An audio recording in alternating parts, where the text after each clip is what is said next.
जय जगत गुरु, जय भारत। भारत देश के आप मेरे सभी भाई बहनों बुजुर्गों को मेरा प्यार भरा राम राम नमस्कार।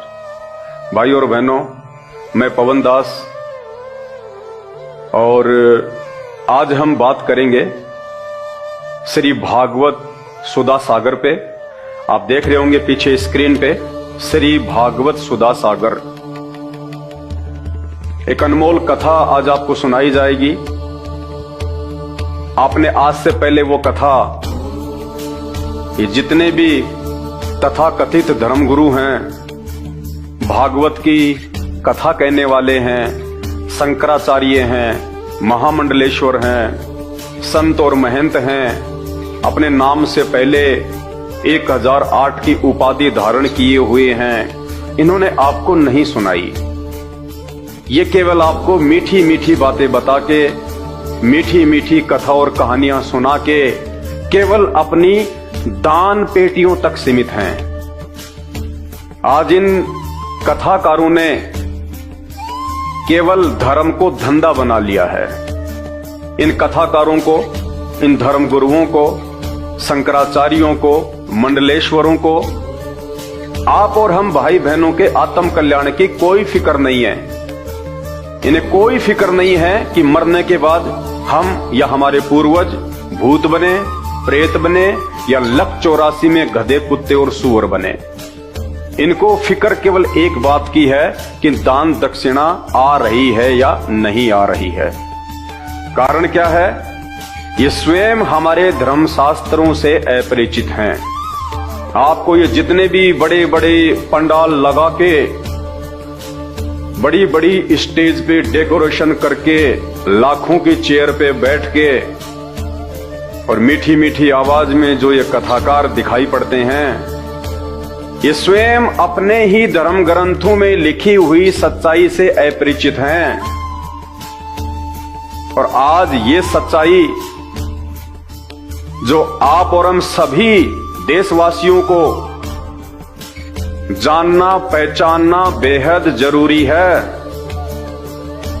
हमारे को ये मानव शरीर उस परमपिता परमेश्वर ने केवल भक्ति के लिए दिया है, भक्ति के लिए, आत्मा का मोक्ष करवाने के लिए।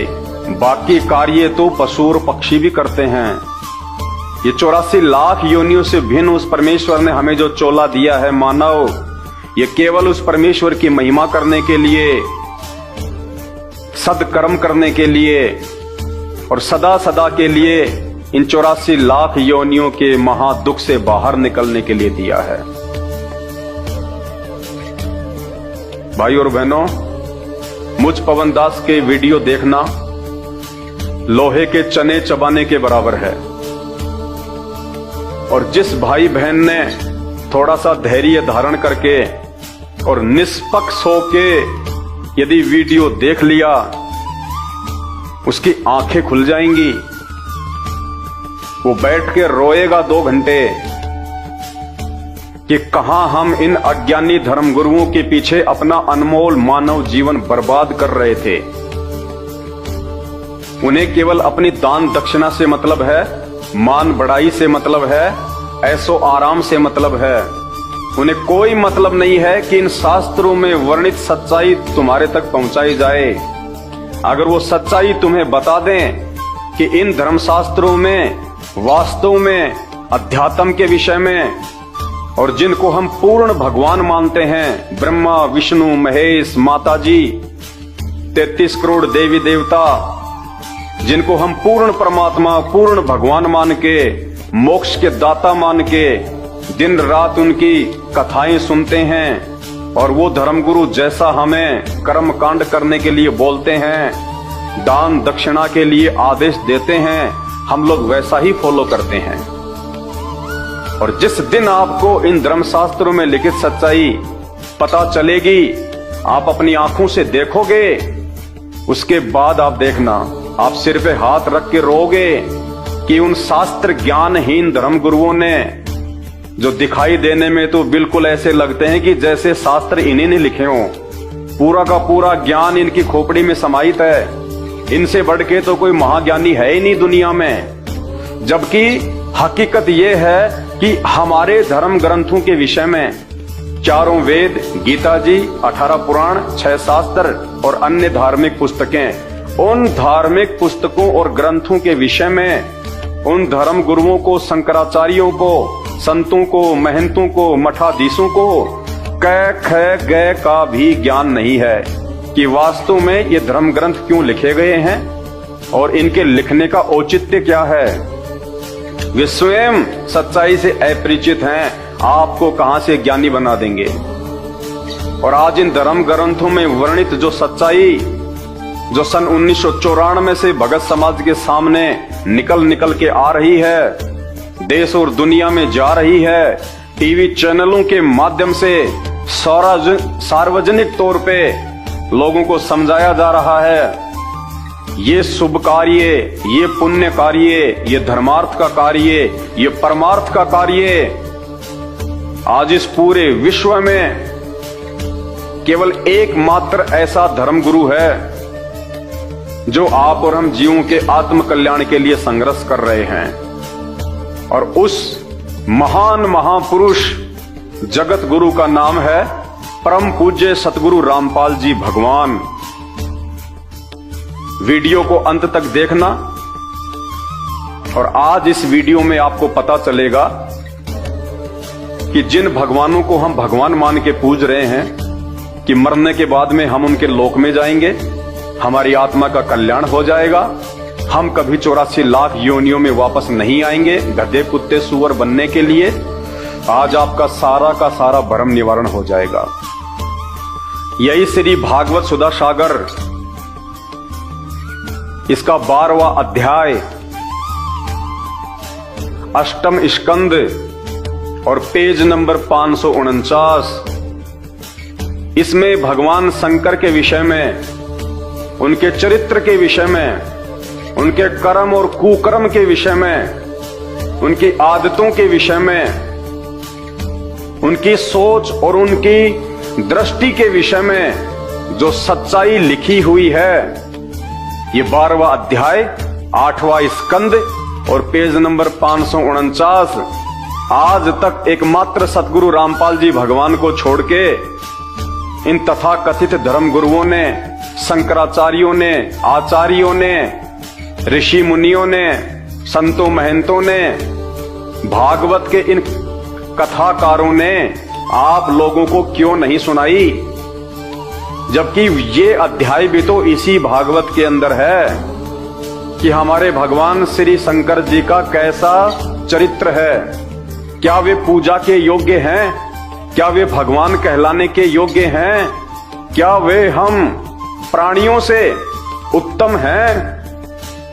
आज तक इन्होंने आपको सच्चाई नहीं बताई, जबकि इन्होंने इसको पढ़ा, उसके बावजूद भी आप लोगों को बताना उचित नहीं समझा। कारण एक ही था कि इन भगवानों की पूजा पाठ से ही तो इन नकली पंडितों का, ब्राह्मणों का, संतों का, धर्मगुरुओं का, शंकराचार्यों का धार्मिक धंधा चल रहा है। इनकी मीठी मीठी कथा कहानियां बताने से तो इनका ये रोजगार चल रहा है। और अगर इन्हीं भगवानों की वास्तविक सच्चाई कि ये कहां तक के भगवान हैं, कैसा इनका चरित्र है, ये पूजा करने के योग्य हैं या नहीं हैं, इनकी फोटोएं अपने घर में और पूजा स्थल पे रखने के योग्य हैं या नहीं हैं, क्या ब्रह्मा विष्णु महेश माता जी या 33 करोड़ देवी देवताओं की पूजा पाठ करने से, उनकी भक्ति करने से क्या जीव का आत्म कल्याण हो सकता है। इन्होंने आज तक आपको ये सच्चाई नहीं बताई। ये सच्चाई संत रामपाल जी भगवान ने आके बताई। पूरे विश्व पे उन्होंने महान परोपकार का ये कार्य किया है। तो आज हम शुरुआत करते हैं उन्हीं परम पूज्य सतगुरु रामपाल जी भगवान के आशीर्वाद से, जिन्होंने आज हमारी आंखें खोली हैं हर धर्म के धर्म ग्रंथों में लिखी हुई सच्चाई को बताकर कि बच्चों तुम किस दिशा में जा रहे हो, तुम कहां जा रहे हो। ये मानव शरीर तुम्हारा एक एक क्षण बर्बाद होता जा रहा है। तुम किन ओछी और छोटी साधनाओं में लगे हुए हो। इन भगवानों की स्वयं की मुक्ति नहीं है। ब्रह्मा विष्णु महेश 33 करोड़ देवी देवता, देवताओं का राजा इंद्र, इनका चरित्र, और मरने के बाद ये खुद भी 84 लाख योनियों में जाते हैं, इन्हीं सदग्रंथों में लिखा हुआ है।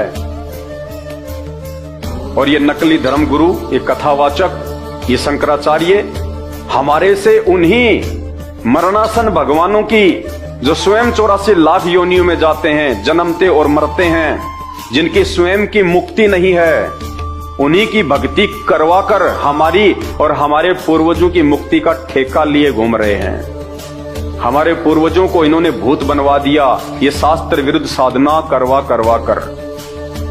तो मेरे प्यारे भाई और बहनों, अब जागो, सोने का समय नहीं है। ये सदग्रंथ, ये धार्मिक ग्रंथ, ये शास्त्र आप और हमारे लिए बने हैं, ताकि हम इनको पढ़ें, अपनी आंखों से देखें, इनमें क्या सच्चाई छुपी हुई है, उसके अनुसार फिर हम आगे बढ़ें। भाई और बहनों, आप में से बहुत सारे भाई बहन ऐसे हैं जिनके बच्चे शादी के लायक हो चुके हैं। यदि आपको अपनी बेटी का विवाह करना हो और आपको एक लड़के की तलाश हो, आप क्या करेंगे? क्या आप कोई भी ऐरा गैरा लड़का या किसी भी व्यक्ति के कह देने मात्र से और उस लड़के की जांच किए बिना, उसके खानदान की जांच किए बिना, उस लड़के का कैसा चरित्र है, कैसा उसका व्यवहार है, कहां तक उसने शिक्षा प्राप्त की है, क्या रोजगार करता है, लड़की का अच्छे से भरण पोषण कर पाएगा या नहीं कर पाएगा, क्या इन सब बातों को जाने बिना आप अपनी कलेजे की कोर, अपनी बेटी का हाथ किसी भी व्यक्ति के हाथ में दे देंगे? आप कहेंगे जी ये तो संभव ही नहीं है, मेरी बेटी के भविष्य का सवाल है, मैं तो अच्छे से ऊपर से लेके नीचे तक पूरी जानकारी करूंगा। पहले लड़का कैसा है, शराब वराब तो नहीं पीता है, मांस तो नहीं खाता है, उसकी संगति क्या है, उसकी शिक्षा क्या है, रोजगार क्या है, यहाँ तक कि उसके माता पिता का भी हम लोग पूरा चरित्र छान मारते हैं कि इसकी पीढ़ी में कहीं कोई दाग तो नहीं है। उसके बाद हम उस घर में अपनी लड़की को देते हैं और अपनी आत्मा के उद्धार के लिए, अपने मोक्ष के लिए किसी भी पंडित ने हमारे को भागवत की कोई मीठी मीठी कथा सुना दी, किसी भी व्यक्ति ने हमारे को कह दिया कि चल मेरे गुरुजी से नाम लेके आ जा, अरे चल वहां पे भागवत हो रही है, वहां पे वो कथा हो रही है, और भागवत के बाद आपको नाम से जोड़ दिया जाता है। लेकिन आपने कभी भी विचार नहीं किया कि इस पंडित जी ने हमें जो कथा सुनाई है, कौन से शास्त्र से सुनाई है, क्या ये कथा वास्तव में सही है? क्या जैसा पंडित जी बोल रहे हैं क्या वैसा ही है? क्या ये भगवान इतने शक्तिशाली हैं जैसा इन भगवानों का पंडित जी के द्वारा गुणगान किया जा रहा है? क्या ये भगवान स्वयं जन्म और मरण के चक्कर से बाहर हैं? क्या ये भगवान मेरा मोक्ष करने में सर्वशक्तिमान है? आपने घर पे आके फिर इन शास्त्रों को खोल के देखना चाहिए, और यदि आपके समझ में नहीं आवे तो किसी समझदार से दिखवाना चाहिए। तो जिस प्रकार एक बाप अपनी बेटी का हाथ बिना सोचे समझे किसी भी ऐरे गहरे व्यक्ति के हाथ में नहीं सौंप सकता, ठीक उसी प्रकार एक बुद्धिमान व्यक्ति, एक सच्चा हिंदू, एक सच्चा सनातनी अपने आध्यात्मिक जीवन का फैसला, अपने भविष्य का फैसला, अपनी आत्मा का फैसला सिर्फ किसी भी कथाकार के द्वारा, कोई भी भागवत की कथा सुना देने से या कोई भी मंत्र दे देने से, यदि उसकी बातों में आकर अपना आध्यात्मिक जीवन उसको सौंप देता है तो वो सबसे बड़ा मूर्ख व्यक्ति है, वो अज्ञानी है, नासमझ है, और अंत में फिर उसके साथ वो बनेगी जो हमारे पूर्वजों के साथ बनती आई है, मरने के बाद भूत प्रेत बनना और पीछे से फिर उनके श्राद्ध निकालना। ठीक इसी प्रकार हम मार्केट में जाते हैं, एक 50 रुपए का मिट्टी का मटका हमें लेके आना होता है, और वो मिट्टी का मटका लेने से पहले हम उसको 20 बार यूं ठोक ठोक के देखते हैं, बजा बजा के, कि ये कहीं से टूटा हुआ तो नहीं है, एक क्रैक तो नहीं है, एक कच्चा तो नहीं है, ये कमजोर तो नहीं है, कहीं मेरे 50 रुपए जो है वो बर्बाद तो ना हो जाए। एक मिट्टी का 50 रुपए का मटका खरीदने से पहले भी हम लोग कितना सोचते हैं, कितना विचार करते हैं। और किसी भी अरे गहरे व्यक्ति को, पंडित को, कथाकार को, धर्मगुरु को अपना गुरु बनाने से पहले हम कुछ भी नहीं सोचते, जबकि शरीर की तो कोई कीमत नहीं है, अनमोल है। तो हमने विचार करना पड़ेगा ये शास्त्र क्या कह रहे हैं, हम किस दिशा में जा रहे हैं। सब्जी वाला आवाज लगाता है सब्जी ले जाओ, नीचे उतर के माता बहनें जाती हैं, 50 रुपए के आलू टमाटर खरीदती हैं और 20 बार उनको उलट पलट के देखती हैं कहीं ये खराब तो नहीं है, सड़ा हुआ तो नहीं है। और जब बात आती है भक्ति की और भगवान को चूज करने की, उस समय हमारी आंखें बिल्कुल बंद हो जाती हैं। हम लोग विचार भी नहीं करते कि जिन भगवानों की पूजा करने के लिए इन ब्राह्मणों, इन पंडितों, इन धर्मगुरुओं के द्वारा जो हमें कहा जा रहा है, क्या ये भगवान वास्तव में पूजा के लायक है या नहीं है, ये सर्वशक्तिमान है या नहीं है, इनका चरित्र उत्तम है या नहीं है, या फिर हमारे जैसे ही हैं। तो आज हम शुरू करेंगे परमपिता परमेश्वर जी के आशीर्वाद से, क्योंकि मैं पहले भी अपनी वीडियो में स्पष्ट करता हुआ आया हूं। आज एक बार फिर से मैं आप सभी भाई बहनों को कहना चाहूंगा, मैं कोई संत नहीं हूं, मैं कोई महात्मा नहीं हूं, ना मैं कोई मठाधीश हूं, ना मेरा कोई आश्रम है, ना मैं कोई शंकराचार्य हूं, और ना मुझे कोई आश्रम खोलना है, ना मुझे कोई गुरु और संत की पदवी प्राप्त करनी है। मैं तो एक सामान्य सा व्यक्ति हूं, एक भगत हूं। और मेरे पूज्य गुरुदेव सतगुरु रामपाल जी भगवान ने जो सच्चाई इन शास्त्रों की देश और दुनिया को दिखाई है, भाई बात मेरे समझ में आ गई। मैंने अपनी आंखों से फिर इन धर्म ग्रंथों को खरीद के और देखा है कि जहां जहां संत रामपाल जी पढ़ा रहे हैं, दिखा रहे हैं, क्या वास्तु में वैसा ही लिखा हुआ है। और मैंने वैसा का वैसा पाया, तो मेरी आंखें खुल गई और मैंने उनकी सत्य साधना स्वीकार कर ली। अपना आध्यात्मिक जीवन मैंने उनके श्री चरण कमल में सौंप दिया। मेरे मोक्ष में कहीं कोई संशय नहीं रहा, क्योंकि वे पूर्ण गुरु हैं और पूर्ण आध्यात्मिक ज्ञान है उनके पास में। और वर्तमान में इस पूरी पृथ्वी पे यदि कोई कथा करने का अधिकारी है, यदि कोई मंत्र दान करने का अधिकारी है, यदि कोई जगत गुरु या धर्म गुरु कहलाने का अधिकारी है, एकमात्र पूरे विश्व में, हिंदुस्तान में नहीं, पूरे विश्व में केवल परम पूज्य सतगुरु रामपाल जी भगवान हैं। इस बात का निर्णय आप उस समय करेंगे जब आप उनके द्वारा किए गए सत्संगों को सुनना प्रारंभ करेंगे।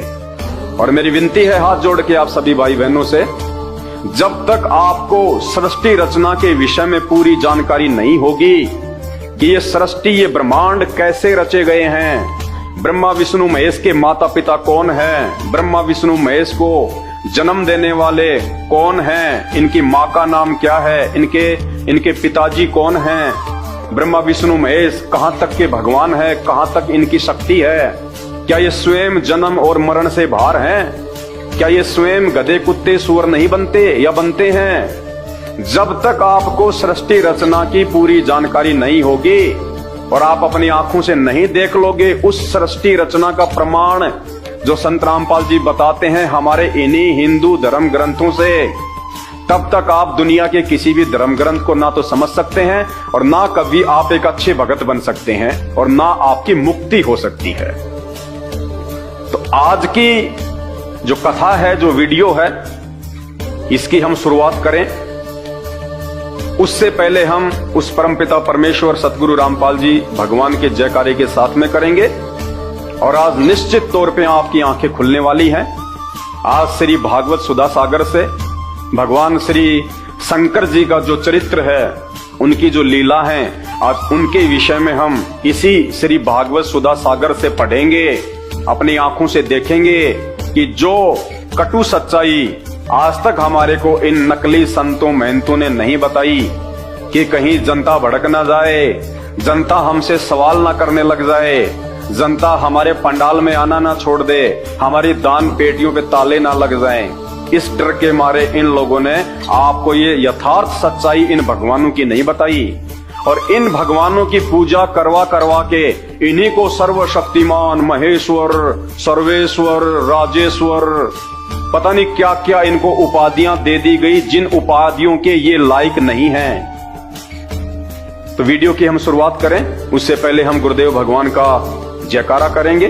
परमपिता परमात्मा, सारी सृष्टि के रचनहार, कुल मालिक, असंख्य ब्रह्मांडों के स्वामी, जगत गुरु, तीनों लोकों में प्रवेश करके सबका पालन पोषण करने वाले, राजाधिराज, आत्माधार, नाथों के नाथ, देवों के देव महादेव, सर्वेश्वर, महेश्वर, मृत्युंजय, अजरो अमर, आदि अनादि, सनातनी प्रभु, जगत पिता जगदीश्वर, श्री श्री 1008 की उपाधि के वास्तविक अधिकारी, अकाल मूरत, शब्द स्वरूपी राम, प्रथम पूज्य आदि गणेश, परम पूज्य, परम धनी, परम दयालु, परम संत, परम पुरुष, हक्का कबीर, सत्य कबीर, अल्लाहु अकबर, खुदा, राजेश्वर प्रभु, संत शिरोमणि सतगुरु रामपाल जी भगवान के चरण कमल में मुझ पवन दास का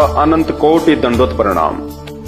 हे गुरुदेव भगवान, आप ही के आशीर्वाद से, आप ही की दया से हम सभी भाई बहन आप ही के द्वारा इन धर्म ग्रंथों में वर्णित जो सच्चाई बताई गई है, हम उसको जानने का प्रयास करेंगे, समझने का प्रयास करेंगे।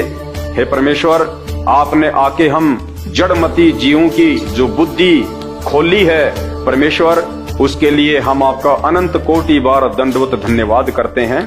परमेश्वर, यदि आप ना होते, यदि आप इस पृथ्वी पे एक मानव की भांति एक संत का चोला धारण करके स्वयं प्रकट ना होते और हमारे को इन धर्म शास्त्रों से सच्चाई ना दिखाते, तो परमेश्वर, नकली धर्म गुरुओं ने, संतों ने, शंकराचार्यों ने, भागवत के कथावाचकों ने हमारे पूर्वजों को उल्टी भक्ति साधना करवा करवा के ब्रह्मा विष्णु महेश देवी 33 करोड़ देवी देवताओं को हुई परमात्मा बता के जो उनको मरने के बाद में भूत बनवा दिया है, आज उनके श्राद्ध निकाले जा रहे हैं। परमेश्वर, आपने उस महा कष्ट से हम सभी भाई बहनों को बचा लिया है। इस महा उपकार के लिए हम आपका अनंत कोटि दंडवत धन्यवाद करते हैं। तो भाई और बहनों, अब हम शुरुआत करते हैं गुरुदेव भगवान के आशीर्वाद से, क्योंकि ये मेरा ज्ञान नहीं है, ना मेरी सातु पीढ़ियों में कोई संत था, ना कोई महात्मा था, ना कोई भगत था, ना किसी ने कथाएं की। मेरे गुरुदेव भगवान ने आके ये सच्चाई बताई है। आप उनके सत्संग यूट्यूब पे जाके सुनिए, सृष्टि रचना संत रामपाल जी भगवान। जब आप यूट्यूब पे जाके लिखेंगे सृष्टि रचना, मैं बार बार सृष्टि रचना का जिक्र क्यों कर रहा हूं, क्योंकि ये मास्टर ऑफ द की है, ये मास्टर ऑफ की है इन सभी सदग्रंथों को समझने की। जिस व्यक्ति को सृष्टि रचना समझ में नहीं आएगी वो कुछ नहीं समझ पाएगा अध्यात्म के विषय में, और जिसको सृष्टि रचना समझ में आ गई, ये वेद शास्त्र, ये कुरान, ये बाइबल, ये पुराण, ये गीता जी, ये भागवत, आप यूं कहोगी कि ये तो मैंने बहुत पहले ही पढ़ रखे हैं, ऐसा महसूस होता है। तो आज गुरुदेव भगवान के द्वारा बताई गई जो कथा है, वास्तविक जो कथा है, आज उसके ऊपर हम चर्चा करेंगे। सभी भाई बहन इसको समझने का प्रयास करें, निष्पक्ष होकर, धैर्य के साथ। देखिए, इन भगवानों के विषय में जिस भी धर्मगुरु को पता चला है, केवल इन शास्त्रों से ही पता चला है। इन शास्त्रों के अलावा किसी को भी इन भगवानों की जानकारी किसी और से नहीं हुई है। इसलिए शास्त्र जो कह रहे हैं वो बिल्कुल सत्य है। इस सत्य को जिसने स्वीकार कर लिया और सच्चे गुरु की शरण में आके जिन्होंने अपनी भक्ति शुरू कर दी, उन्हीं का आत्म कल्याण संभव है। वरना आप देख रहे हो हमारे चारों तरफ गधे, कुत्ते, सुअर, ये 84 लाख योनियां कितना महा कष्ट उठा रही हैं। कौन है ये वही है जो पहले मानव थे, इंसान थे, और जिन्होंने सही भक्ति नहीं करी, जिनको तत्वदर्शी संत नहीं मिला, जिनको सही धर्मगुरु नहीं मिला, और आज उनकी वो दुर्गतियां हो रही है उन्हीं लोगों की जो भागवत बैठ के सुना करते थे, जो नकली धर्मगुरुओं को दान किया करते थे, जिनसे नाम उपदेश लेके अपने आत्मा का कल्याण समझ रहे थे कि गुरुजी ने हमारा तो बेड़ा पार कर दिया। गुरुजी ने मरने के बाद में पशु बना के बेड़ा गर्ग कर दिया। तो श्री भागवत सुधा सागर, जिसको सुख सागर भी कहते हैं, गीता प्रेस गोरखपुर से ये प्रकाशित है।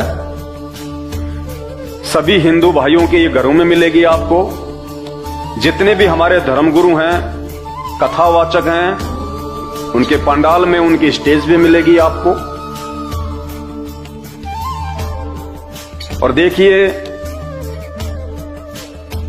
इस श्री भागवत सुधा सागर की जो कहानी है, जो वृतांत है, जो कथा है, ये सारा का सारा जो वृतांत है, ये श्री सुखदेव ऋषि जी और राजा परीक्षित के बीच में है। सुखदेव जी जो श्री वेद व्यास जी के पुत्र थे, और राजा परीक्षित जो पांडवों के अंतिम वंशज थे, उन दोनों के बीच की ये वार्ता है। ये श्री सुखदेव जी हैं जो कथा सुना रहे हैं राजा परीक्षित जी को, ये परीक्षित जी हैं। इन दोनों के बीच ये सारा संवाद है। और एक बात जो मेरे पूज्य गुरुदेव जी ने बताई, प्रथम बार पूरी दुनिया को, वो आपको भी सुननी चाहिए। जब राजा परीक्षित ने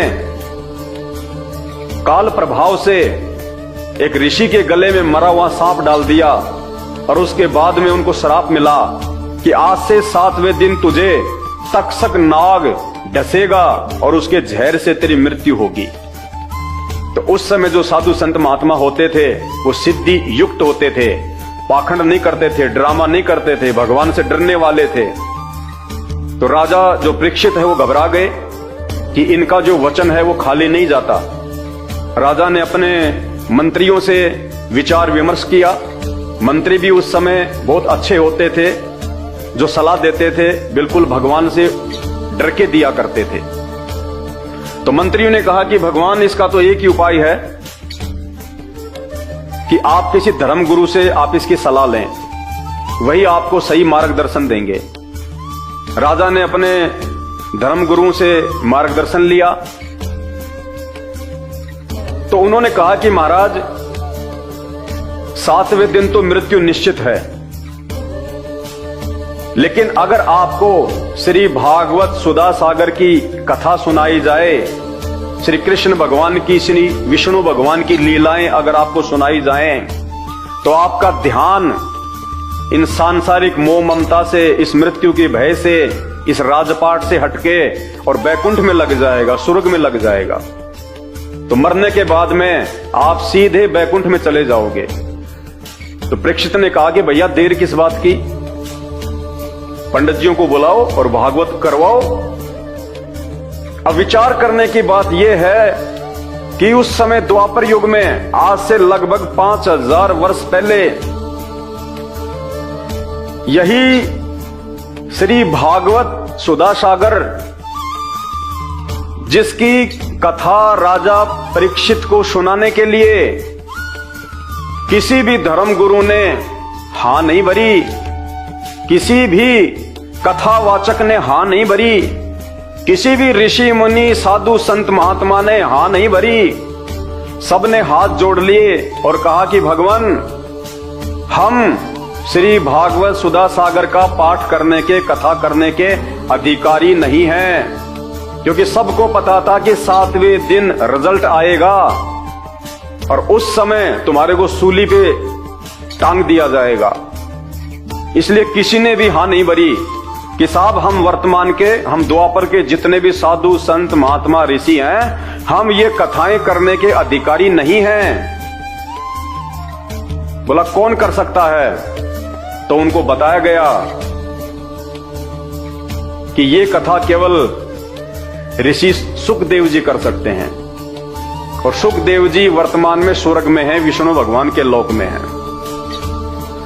सुखदेव ऋषि को राजा परीक्षित के धर्म के आधार पे, उनके पुण्य के आधार पे, वहां से इस पृथ्वी लोक पे नीचे बुलवाया गया, और श्री सुखदेव जी ने स्वर्ग से आके राजा परीक्षित को 7 दिन तक भागवत की कथा सुनाई, और 7वें दिन इनको तक्षक नाग ने डसा, इनकी मृत्यु हुई, और सुखदेव जी राजा परीक्षित की आत्मा को अपने साथ में बैकुंठ लेके गए। और जब तक इस राजा परीक्षित के अच्छे पुण्य और धार्मिक जो कार्य इसने जो भी किए थे, दान पुण्य, जब तक वो धन है इसके पास में, भक्ति धन, तब तक ये स्वर्ग में रह पाएगा। उसके बाद इसको वापस नीचे पृथ्वी पे पटका जाएगा 84 लाख योनियों में, गधा, कुत्ता, सुअर, मक्खी, कीट, पतंग बनाने के लिए। स्वर्ग की मुक्ति केवल यहीं तक की मुक्ति है। जब तक आप इस पृथ्वी लोक पे रह के भक्ति करोगे, जब तक आपके पास दान पुण्य का जो धन इकट्ठा है, जो भक्ति धन इकट्ठा है, जब तक आप ऊपर के लोकों में रह सकते हो, फिर आपको नीचे पटका जाएगा। पूर्ण मुक्ति नहीं है, पूर्ण मोक्ष नहीं है। ना ही तो सुखदेव जी का पूर्ण मोक्ष है, ना ही राजा परीक्षित का पूर्ण मोक्ष है। ये सारी सच्चाई हमारे इन्हीं धर्म ग्रंथों में लिखी हुई है। आपको केवल संत रामपाल जी के सत्संग सुनने की आवश्यकता है। अरे इन बाकी धर्म गुरुओं से, जिनको आज आपने अपना गुरुजी बना रखा है, इनसे आपकी क्या रिश्तेदारी थी? आपने इनके प्रवचन सुने, आपको अच्छे लगे, आपने उनकी शरण ले ली। अब यदि इनसे ऊपर का ज्ञान कोई आपको बता रहा है, पूर्ण मोक्ष और मुक्ति का मार्ग कोई आपको बता रहा है, तो आपको कोई शर्म नहीं होनी चाहिए अपने आत्मा के कल्याण के लिए उनको छोड़ने में। बिल्कुल भी संकोच नहीं होना चाहिए। यदि आप जागरूक हैं तो, यदि आप एक बुद्धिमान व्यक्ति हैं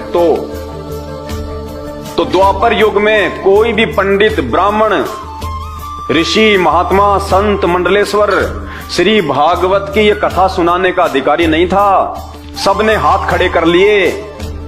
और वर्तमान में ये कलयुगी पंडित, ब्राह्मण और पंडित, जो शब्द आप बार बार मेरे मुंह से सुन रहे हैं, ये किसी जाति विशेष के लिए नहीं है। आम समाज में जो शर्मा जी वगैरह हैं, अपने नाम के आगे लगाते हैं, ये यहाँ पे उन लोगों की बात नहीं हो रही। आध्यात्मिक मार्ग में ब्राह्मण और पंडित उन लोगों को कहा जाता है जो आध्यात्मिक रूप से लोगों का गुरु बन के मार्गदर्शन करते हैं। तो वर्तमान के ये जो पंडित हैं, ये गुरु हैं, ये ब्राह्मण हैं, शंकराचार्य हैं, ये कथावाचक हैं, ये दबा के श्री भागवत सुधा सागर को अपनी कांख में और गांव गांव, गली गली, हाँ जी मैं भी कथा कर दूंगा, मैं भी कथा कर दूंगा, सिर्फ दान दक्षिणा के लिए, सिर्फ पैसों के लिए, अपनी जेब भरने के लिए, कमा के खाने में इनको जोर आता है, पसीना आता है। इन्होंने अच्छा सा रोजगार देख लिया। ये शास्त्र, इनको पता है कि ये जो समाज है ये मूर्ख है, अज्ञानी है, इनको किसी प्रकार की कोई सुध बुध नहीं है। जो इनको तुम बता दोगे बैठ के, उसी को ये स्वीकार कर लेंगे। इनमें इतनी सोच नहीं है कि ये अपने घर पे जाके इन शास्त्रों में देखें कि जो पंडित जी ने कथा सुनाई है, क्या वास्तव में उसका मतलब वही है। इनको पता है इन सब बातों का, इसलिए आप और हमारी मूर्खता, अज्ञानता का फायदा इन लोगों ने उठाया है। तो द्वापर युग में जहां कोई भी पंडित, और आज के पंडित, ब्राह्मण, कथावाचक, मंडलेश्वर, शंकराचार्य तो है ही क्या, इनका तो स्तर कितना नीचे गिर चुका है। द्वापर, आज से 5000 साल पहले के पंडित, ऋषि, महात्मा तो कितने अच्छे थे। उस समय भी किसी ने हां नहीं भरी। श्री कृष्ण जी के गुरु दुर्वासा ऋषि, उनसे बढ़ के कौन था उस समय, उन्होंने भी हां नहीं भरी। बड़े बड़े संत महात्मा और खुद श्री भागवत सुधा सागर के लेखक श्री वेद व्यास जी ने भी हाथ खड़े कर दिए कि महाराज, मैं ये कथा कहने का अधिकारी नहीं हूं, मेरे को भगवान की तरफ से आदेश केवल इनको लिखने का है, लिपिबद्ध करने का है। ये भागवत की कथा मैं भी नहीं कर सकता। जिसने भागवत लिखी वो भी भागवत की कथा करने के अधिकारी नहीं थे, उन्होंने हां नहीं भरी। तो ये वर्तमान के छोटे मोटे संत, महंत, पंडित, ब्राह्मण, कथावाचक, शंकराचार्य, इनकी तो औकात ही क्या है जो ये भागवत को हाथ भी लगाएं। लेकिन इनको खुद को 84 लाख योनियों में जाना है, इनको खुद को गधा, कुत्ता और सुअर बनना है, और मरने के बाद इन लोगों ने हमारी भी दुर्गतियां करवानी है। तो भाइयों और बहनों, ये काल का, शैतान का, ये काल कौन है, शैतान कौन है, जब आप YouTube पे जाके लिखेंगे सृष्टि रचना संत रामपाल जी भगवान, आपको पता चलेगा ये ब्रह्मा विष्णु महेश के पिताजी हैं, जिसका काल कहते हैं, जिसको शैतान। मुसलमान धर्म में जिसको शैतान कहते हैं, हम हिंदू जिसको काल कहते हैं। आपको पता चलेगा इसने हमारे को बांध रखा यहाँ पे, इन नकली पंडितों के माध्यम से, इन आधे अधूरे भगवानों के माध्यम से, ब्रह्मा विष्णु महेश और देवी देवताओं की भक्ति में लगा के, जबकि ये सब जन्म और मरण में हैं। तो सुखदेव ऋषि को बुलाया गया बैकुंठ से कथा करने के लिए भागवत की। तो आप खुद विचार करो कि वर्तमान में कौन अधिकारी होगा भागवत करने का? सिर्फ संत रामपाल जी। ये पूर्ण परमात्मा है, पूर्ण परमेश्वर है, पूर्ण गुरु हैं, पूर्ण संत हैं। इनके अलावा इन शास्त्रों को कोई हाथ भी लगाने का अधिकारी नहीं है कथा के रूप में।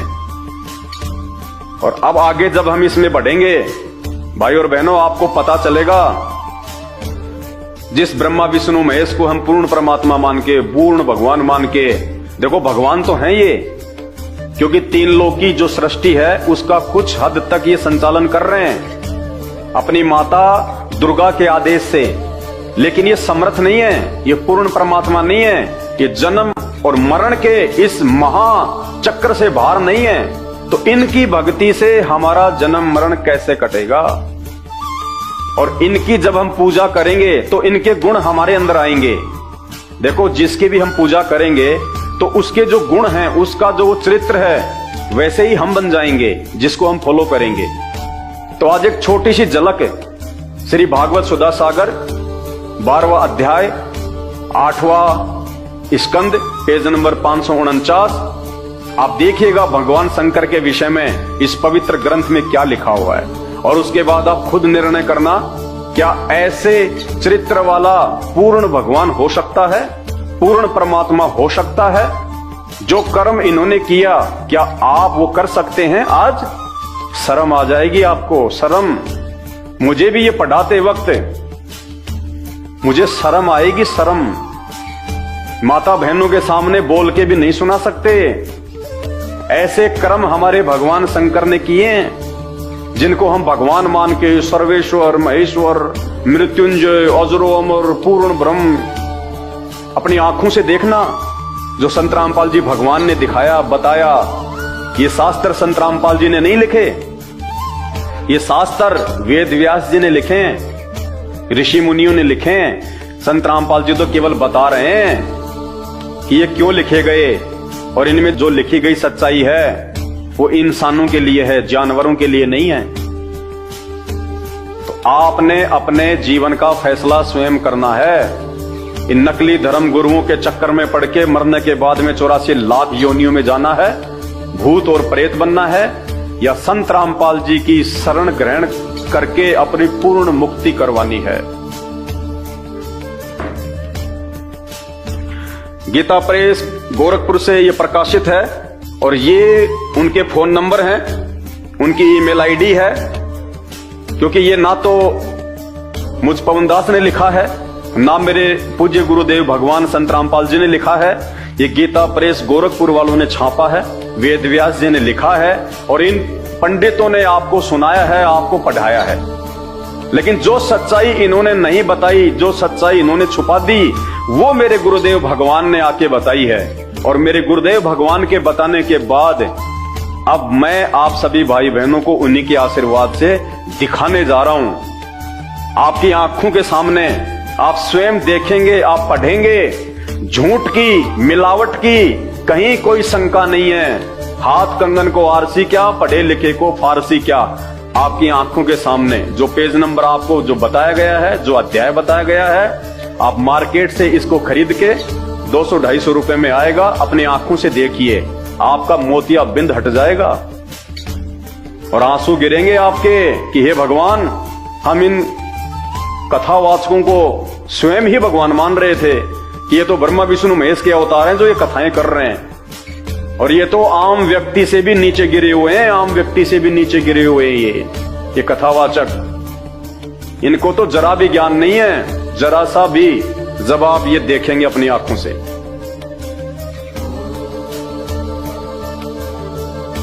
अध्याय 12 अष्टम स्कंद है और पेज नंबर है 549। 12वां अध्याय है श्री भागवत सुधा सागर का। क्या लिखा हुआ है? मोहिनी रूप को देखकर महादेव जी का मोहित होना। मोहिनी रूप को देखकर महादेव जी यानी शंकर जी का, शिव जी का, भगवान शंकर का उसके ऊपर मोहित हो जाना। श्री सुखदेव जी कहते हैं, परीक्षित, जब भगवान शंकर ने यह सुना कि श्री हरि ने स्त्री का रूप धारण करके असुरों को मोहित कर लिया और देवताओं को अमृत पिला दिया। जब समुद्र मंथन हुआ था उस समय अमृत का जो घड़ा है वो निकला था और विष का घड़ा निकला था। भगवान विष्णु ने एक सुंदर स्त्री का रूप धारण किया था, मोहिनी का, और मोहिनी का रूप धारण करके राक्षसों को भगवान विष्णु ने मदिरा पान करवाया अपने हाथों से, उनको बेशुद्ध कर दिया और जो अमृत का जो घड़ा था वो उन्होंने देवताओं को दे दिया। और उस समय भगवान शंकर ने समुद्र मंथन के दौरान जो विष निकला था, जहर, उसको अपने कंठ में रोक लिया था, जिस कारण से वो बेशुद्ध थे। तो उस समय वो मोहिनी रूप को नहीं देख पाए। बाद में आगे चल के देवताओं ने जब मोहिनी रूप का वर्णन किया तो भगवान शंकर के अंदर से इच्छा हुई कि मैं भी वो स्त्री का सुंदर रूप देखूं। जैसे आजकल आप देखते होंगे बहुत सारे ऐसे लोग हैं, जब कोई सुंदर माता बहन कहीं से निकलती है या गुजरती है तो उसको एकटक उसको देखते हैं। या जैसे कोई हीरोइन आ गई बहुत सुंदर, ऐश्वर्या राय आ गई, सन्नी लियोन आ गई, तो क्या करेंगे ये लड़के और लड़कियां? दौड़ दौड़ के जाएंगे। उस दिन स्कूल भी नहीं जाएंगे, कॉलेज भी नहीं जाएंगे और उनको देखने के लिए जाएंगे, उनकी सुंदरता को देखने के लिए। तो हमारे भगवान भी हमारे से कोई ज्यादा दूर नहीं है। हमारे भगवान के मन में भी इच्छा प्रकट हो गई कि ऐसा कैसा, कितनी सुंदर औरत का रूप बनाया भगवान ने, उसको देखना चाहिए। तो भगवान शंकर मोहिनी का रूप देखने के लिए आतुर हो गए। अरे मेरे घर में मेरी स्त्री है, वो जैसी भी है, और मुझे पता चले कि यहां से 2 किलोमीटर दूर एक आदमी ने शादी की है और इतनी अच्छी और सुंदर स्त्री लेके आया है, भाई क्या बात कही। और मैं अपनी पत्नी से कहूं कि देख, मैं उस औरत को देख के आ रहा हूं, मैंने सुना बहुत सुंदर है वो, तो घर में झगड़ा होगा कि नहीं होगा? मेरी औरत की नजरों में मैं नीचे गिरूंगा या नहीं गिरूंगा, तो अब आप विचार कर लेना। भगवान शंकर शादीशुदा, बाल बच्चे वाले, और सती उनकी पत्नी, जिनको हम माता पार्वती कहते हैं, और उसके बावजूद भी भगवान शंकर की इच्छा हुई कि मैं मोहिनी का रूप देखूं, उस सुंदर स्त्री को देखूं। परीक्षित, जब भगवान शंकर ने यह सुना कि श्री हरि ने स्त्री का रूप धारण करके असुरों को मोहित कर लिया और देवताओं को अमृत पिला दिया, तब वे सती देवी के साथ बैल पर सवार हो समस्त भूत गणों को लेकर वहां से गए। वहां भगवान मधुसूदन यानी विष्णु जी निवास करते हैं। भगवान श्री हरि ने बड़े प्यार से गौरी शंकर भगवान का स्वागत सत्कार किया। वे भी सुख से बैठकर भगवान का सम्मान करके मुस्कुराते हुए बोले। श्री महादेव जी ने कहा, यानी शंकर जी ने विष्णु भगवान को कहा, मोहिनी रूप को देखने के लिए समस्त देवों के आराध्य आप विश्वव्यापी जगदीश्वर एवं जगत स्वरूप हैं। समस्त चराचर पदार्थों के मूल कारण ईश्वर और आत्मा भी आप ही हैं। इस जगत के आदि अंत और मध्य आपसे ही होते हैं, परंतु आप आदि मध्य और अनंत से रहित हैं। यानी पहले इन्होंने विष्णु भगवान की जम के इन्होंने बड़ाई करी ताकि वो मुझे मोहिनी रूप दिखा दे। फिर क्या कहा आगे चल के शंकर जी ने? भगवान शंकर ने कहा विष्णु जी से, मैं आपके उस अवतार का भी दर्शन करना चाहता हूं जो आपने स्त्री रूप में ग्रहण किया था, जिससे दैत्यों को मोहित करके आपने देवताओं को अमृत पिलाया। स्वामिन, यानी हे भगवान, उसी को देखने के लिए हम सब आए हैं। हमारे मन में उसके दर्शन का बड़ा कौतूहल है। हे भगवान, मुझे बड़ी जल्दी हो रही है वो मोहिनी स्त्री वाला सुंदर रूप देखने की। सुखदेव जी कहते हैं, जब भगवान शंकर ने विष्णु भगवान से ये प्रार्थना की, तब वे गंभीर भाव से हंसकर शंकर जी से बोले। श्री विष्णु भगवान ने कहा, शंकर जी, उस समय अमृत का कलश दैत्यों के हाथ में चला गया था, अतः देवताओं का काम बनाने के लिए और दैत्यों का मन एक नए कौतूहल की ओर खींच लेने के लिए ही मैंने वह स्त्री रूप धारण किया था। देव शिरोमणे, भगवान शंकर तो उसको देव शिरोमणे कह रहे हैं कि तू भगवान है, परमात्मा है, जगदीश्वर है। जो विष्णु जी हैं वो शंकर जी को कह रहे हैं देव शिरोमणे, यानी देवताओं में सर्वश्रेष्ठ। इनका पता ही नहीं चल रहा आपस में कौन महादेव है, सबसे बड़ा देव कौन है। वो उसको महादेव कह रहा है, वो उसको महादेव कह रहा है। विचार करना इन बातों पे, लिखा हुआ ये। आप उसे देखना चाहते हैं, इसलिए मैं आपको वह रूप दिखाऊंगा।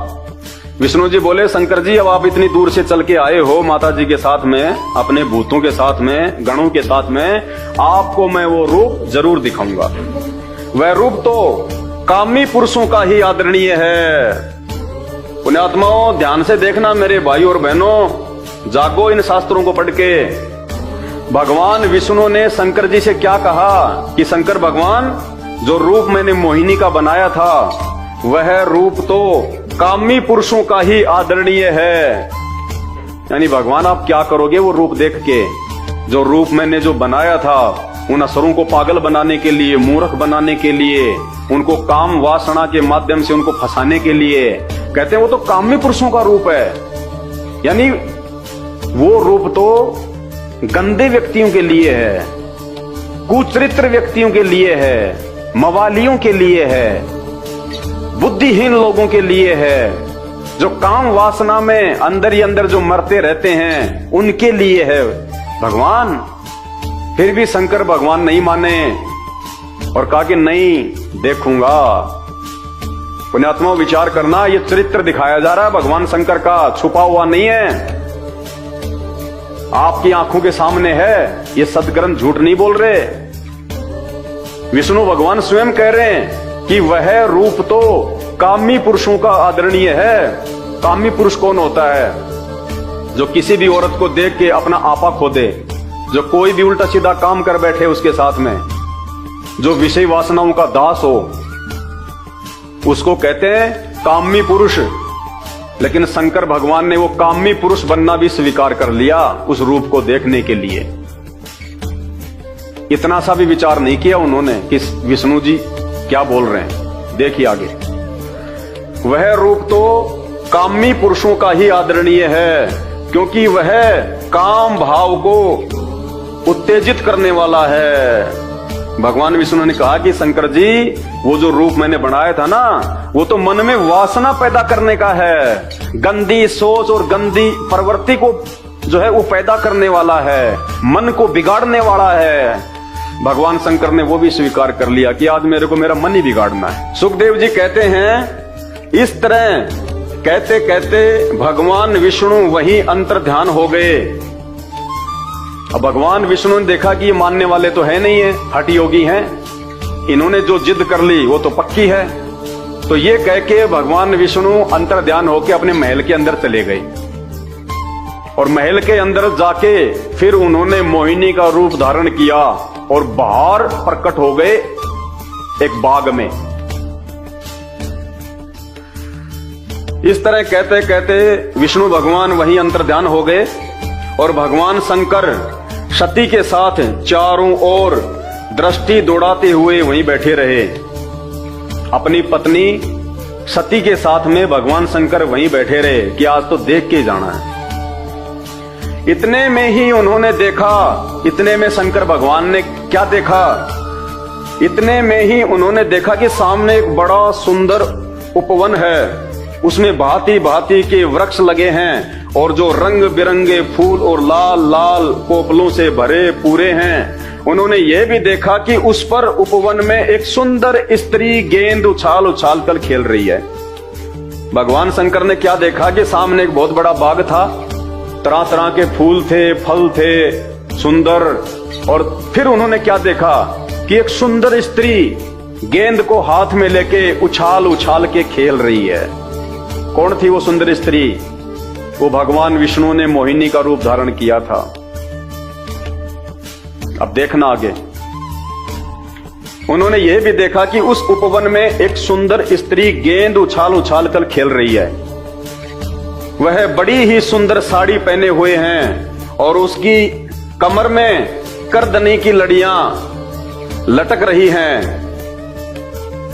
गेंद के उछालने और लपक कर पकड़ने से उसके स्तन और उन पर पड़े हुए हार हिल रहे हैं, ऐसा जान पड़ता था। पुण्यात्माओं, लिखने वाले को भी शर्म नहीं आई, लेकिन क्या करे बेचारा, आदेश भगवान का, लिखना उसकी मजबूरी। ये शब्द लिखे नहीं जाने चाहिए कि जब वो मोहिनी रूप में भगवान विष्णु सुंदर स्त्री गेंद को हाथ में लेके उछाल उछाल कर खेल रही थी, तो उसके उछलने के कारण उसके जो स्तन थे वो भी उछल रहे थे। बताओ, ये बातें इन शास्त्रों में लिखने की है क्या? हमारे घर में हमारी माता बहनें अपने बच्चों को खिलाती है, उनके साथ में वो क्रिकेट खेलती है, स्तन तो उनके भी हैं और वो तो एक स्वाभाविक सी बात है, स्तन तो उनके भी उछलेंगे। तो क्या उसका प्रचार किया जाना चाहिए क्या कि जब मेरी मां मुझे खिला रही थी तो उसके स्तन ऐसे उछल रहे थे?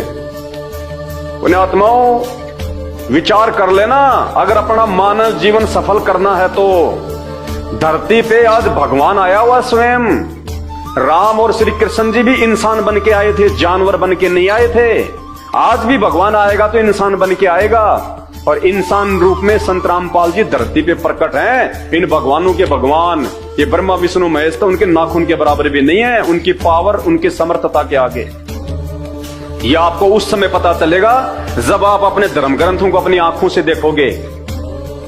इन भगवानों की 33 करोड़ देवी देवताओं की आपको जब ये पावर का पता चलेगा, समर्थता का पता चलेगा, इनकी लीलाओं का, इनके चरित्र और इनके कुचरित्र का आपको मालूम चलेगा, फिर संत रामपाल जी के सत्संग आपको समझ में आएंगे। यूट्यूब पे जाके सर्च कर लेना, सृष्टि रचना संत रामपाल जी भगवान, वरना गधा कुत्ता सुअर बनने से अगले जन्म में नहीं बच पाओगे। ये कटु सत्य है। क्या कह रहे हैं वेदव्यास जी? गेंद के उछालने और लपक कर पकड़ने से उनके स्तन और उन पर पड़े हुए हार हिल रहे हैं, ऐसा जान पड़ता था। मानो इनके भार से उनकी पतली कमर पर पग पग पर टूटते टूटते बच जाती है। स्तनों के भार से उनकी कमर टूटती टूटती बच रही है। ये लिखने की बातें हैं, लेकिन आप और हमारी आंखें खोलने के लिए ये उस पूर्ण परमात्मा जो ब्रह्मा विष्णु महेश से ऊपर है, उस पूर्ण परमात्मा की ये बहुत बड़ी मेहर है जिन्होंने वेद व्यास को ये बुद्धि देके और ये सदग्रंथ लिखवा दिए, ताकि आज हम इनको पढ़ें और इनको पढ़ने के बाद में हमारे को, जिनको हम भगवान मान के पूज रहे हैं, हमारे को उनके चरित्र का पता चले कि वो पूजा के योग्य हैं या नहीं हैं, वो भगवान कहलाने के योग्य हैं या नहीं हैं। वह अपने लाल लाल पल्लवों के समान सुकुमार चरणों से बड़ी कला के साथ ठुमक ठुमक कर चल रही थी। उछलता हुआ गेंद जब इधर उधर छलक जाता था तब वह लपक कर उसे रोक लेती थी। इससे उसकी बड़ी बड़ी चंचल आंखें कुछ उदगन सी हो रही थी। उसके कपोलों पर कानों के कुंडलों की आभा जगमगा रही थी और घुंघराली काली काली अलके उन पर लटक जाती थी, जिससे मुख और भी उल्सित हो उठता था। जब कभी साड़ी सरक जाती और उसके केसों की वेणी खुलने लगती तब अपने अत्यंत सुकुमार बाएं हाथ से वह उन्हें संवार लिया करती थी। उस समय भी वह दाहिने हाथ से गेंद उछाल कर सारे जगत को अपनी माया से मोहित कर रही थी। गेंद से खेलते खेलते उसने तनिक लज्जा भाव से मुस्कुराकर तिरछी नजर से शंकर जी की ओर देखा। उस मोहिनी ने जो गेंद से खेल रही थी, जिसकी साड़ी नीचे सरक चुकी थी, इतना सुंदर रूप था, और खेलते खेलते उसने तिरछी नजर से भगवान शंकर की तरफ देखा। फिर क्या हुआ? बस उनका मन हाथ से निकल गया। किसका? शंकर जी का। ये शंकर भगवान का मन उनके हाथ से निकल गया। शंकर भगवान अपने होशो हवास खो बैठे उस औरत की सुंदरता को देख के, उसके यौवन को देख के, उसको रूप को देख के। अरे आजकल के नौजवानों को क्या दोष दें जब हमारे भगवानों का मन उनके हाथ से निकल गया एक सुंदर औरत को देख के। तो आज के नौजवान युवाओं को कौन क्या दोष दे सकता है? भाई, जिसकी हम पूजा करेंगे और जिसका जैसा चरित्र है वैसा ही तो आज हमारा होगा। तो इन भगवानों की पूजा करते करते उनके जो गुण हैं आज हमारे अंदर भी आ गए। इसीलिए सबकी नजरें आज गंदी हो रखी हैं। कोई माता बहन निकलती है तो सबकी कुदृष्टि पड़ती है, क्योंकि जब हमारे भगवान नहीं ऐसे हैं तो हम कैसे होंगे? अरे टीचर बच्चे को जो पढ़ाएगा, बच्चा तो वैसी पढ़ाई पढ़ेगा, उसमें बच्चे का उसमें क्या दोष है? तो उस मोहिनी के सुंदर रूप को देख के, और मोहिनी ने जब शंकर भगवान की तरफ तिरछी नजर से देखा, तो शंकर भगवान का मन उनके हाथ से छूट गया। शुद्ध बुद्ध खो बैठे, आपा खो दिया भगवान ने, सब कुछ भूल गए, उसके ऊपर मोहित हो गए, आसक्त हो गए।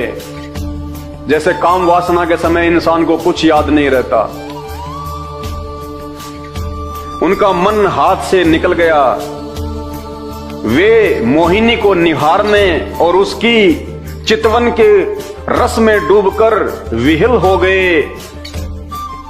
बिल्कुल पागल से हो गए भगवान शंकर। कुछ याद नहीं रहा उनको कि मेरी पत्नी भी यहीं बैठी हुई है, मेरे बेटे भी यहीं हैं, मेरे जो गण हैं वो भी यहीं हैं। वो क्या कहेंगे, वो क्या सोचेंगे मेरे इस प्रकार से ये व्यवहार करने के चलते। उन्हें अपने आप की भी सुध नहीं रही, फिर पास में बैठी हुई अपनी पत्नी सती और गणों की तो याद ही कैसे रहती। वेदव्यास जी कह रहे हैं कि उस मोहिनी के रूप को देख के भगवान शंकर इतने कामुक हो गए, इतने वासना ग्रस्त हो गए, बेसुध हो गए। उनको खुद की अपनी सुध नहीं रही, तो अपने पास में बैठी अपनी पत्नी सती और जो गण उनके साथ में आए थे विष्णु शंकर लोक से, उनकी तो याद ही कहां रहती। अपनी औरत को भी भूल गए भगवान शंकर उस दूसरी औरत के ऊपर आसक्त होके। ये चरित्र हमारे ग्रंथों में इसी भागवत सुधा सागर में 12वें अध्याय में लिखा हुआ है। सवाल करना इन नकली धर्मगुरुओं से, इन भागवत के कथावाचकों से कि तुम इसके ऊपर क्यों नहीं पढ़ाते, इसके ऊपर क्यों तुम ये कथा नहीं सुनाते कि हम जिनको भगवान मान के पूज रहे हैं उनका क्या, उनका जो है वो चाल चलन है। भगवान शंकर को अपनी स्त्री की भी कोई सुध बुध नहीं रही, गणों की तो याद ही कैसे रहती। एक बार मोहिनी के हाथ से उछलकर गेंद थोड़ी दूर चला गया, वह भी उसके पीछे पीछे दौड़ी। उसी समय शंकर जी के देखते देखते वायु ने उनकी झीनी सी साड़ी करदनी के साथ ही उड़ा दी।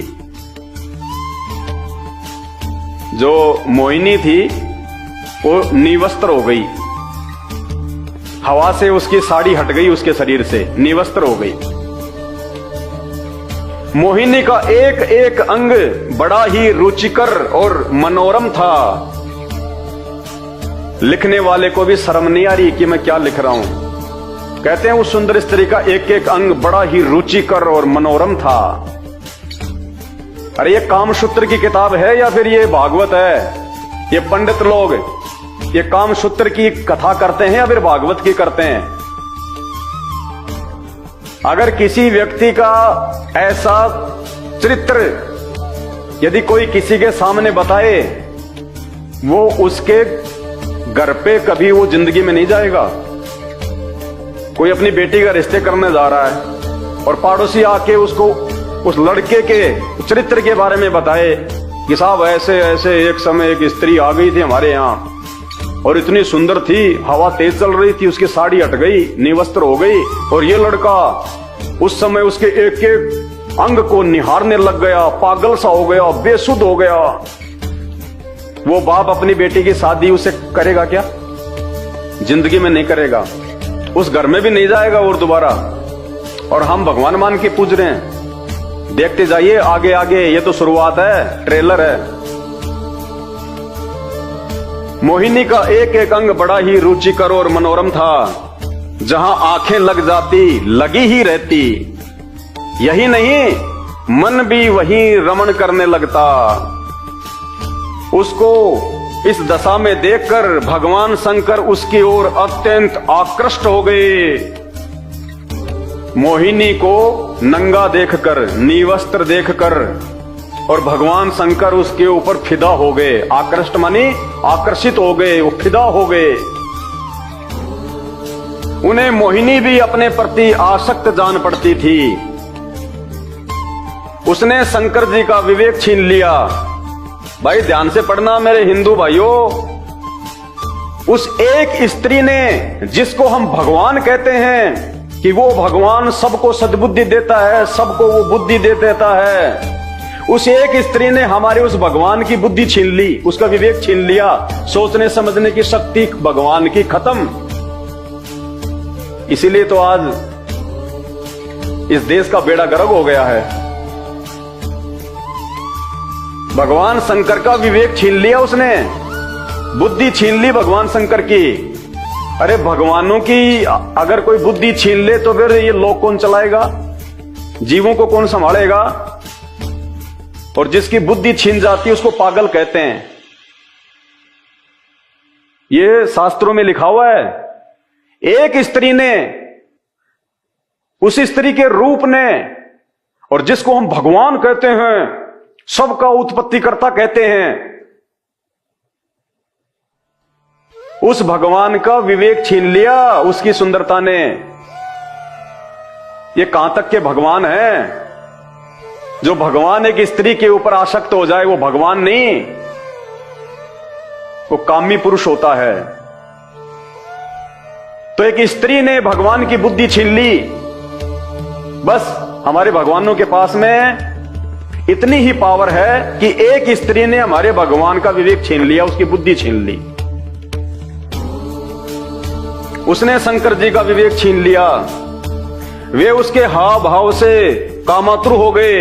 कामातुर सेक्स के लिए तैयार हो गए, भावनाओं में बह गए। शुद्ध बुद्ध खोदी भगवान ने। कामातुर का क्या अर्थ होता है आप सब जानते हैं। वासनाग्रस्त हो गए भगवान, शुद्ध बुद्ध खोदी भगवान शंकर ने। कामातुर हो गए, संभोग करने के लिए तैयार हो गए, जबकि पास में खुद की पत्नी बैठी हुई है।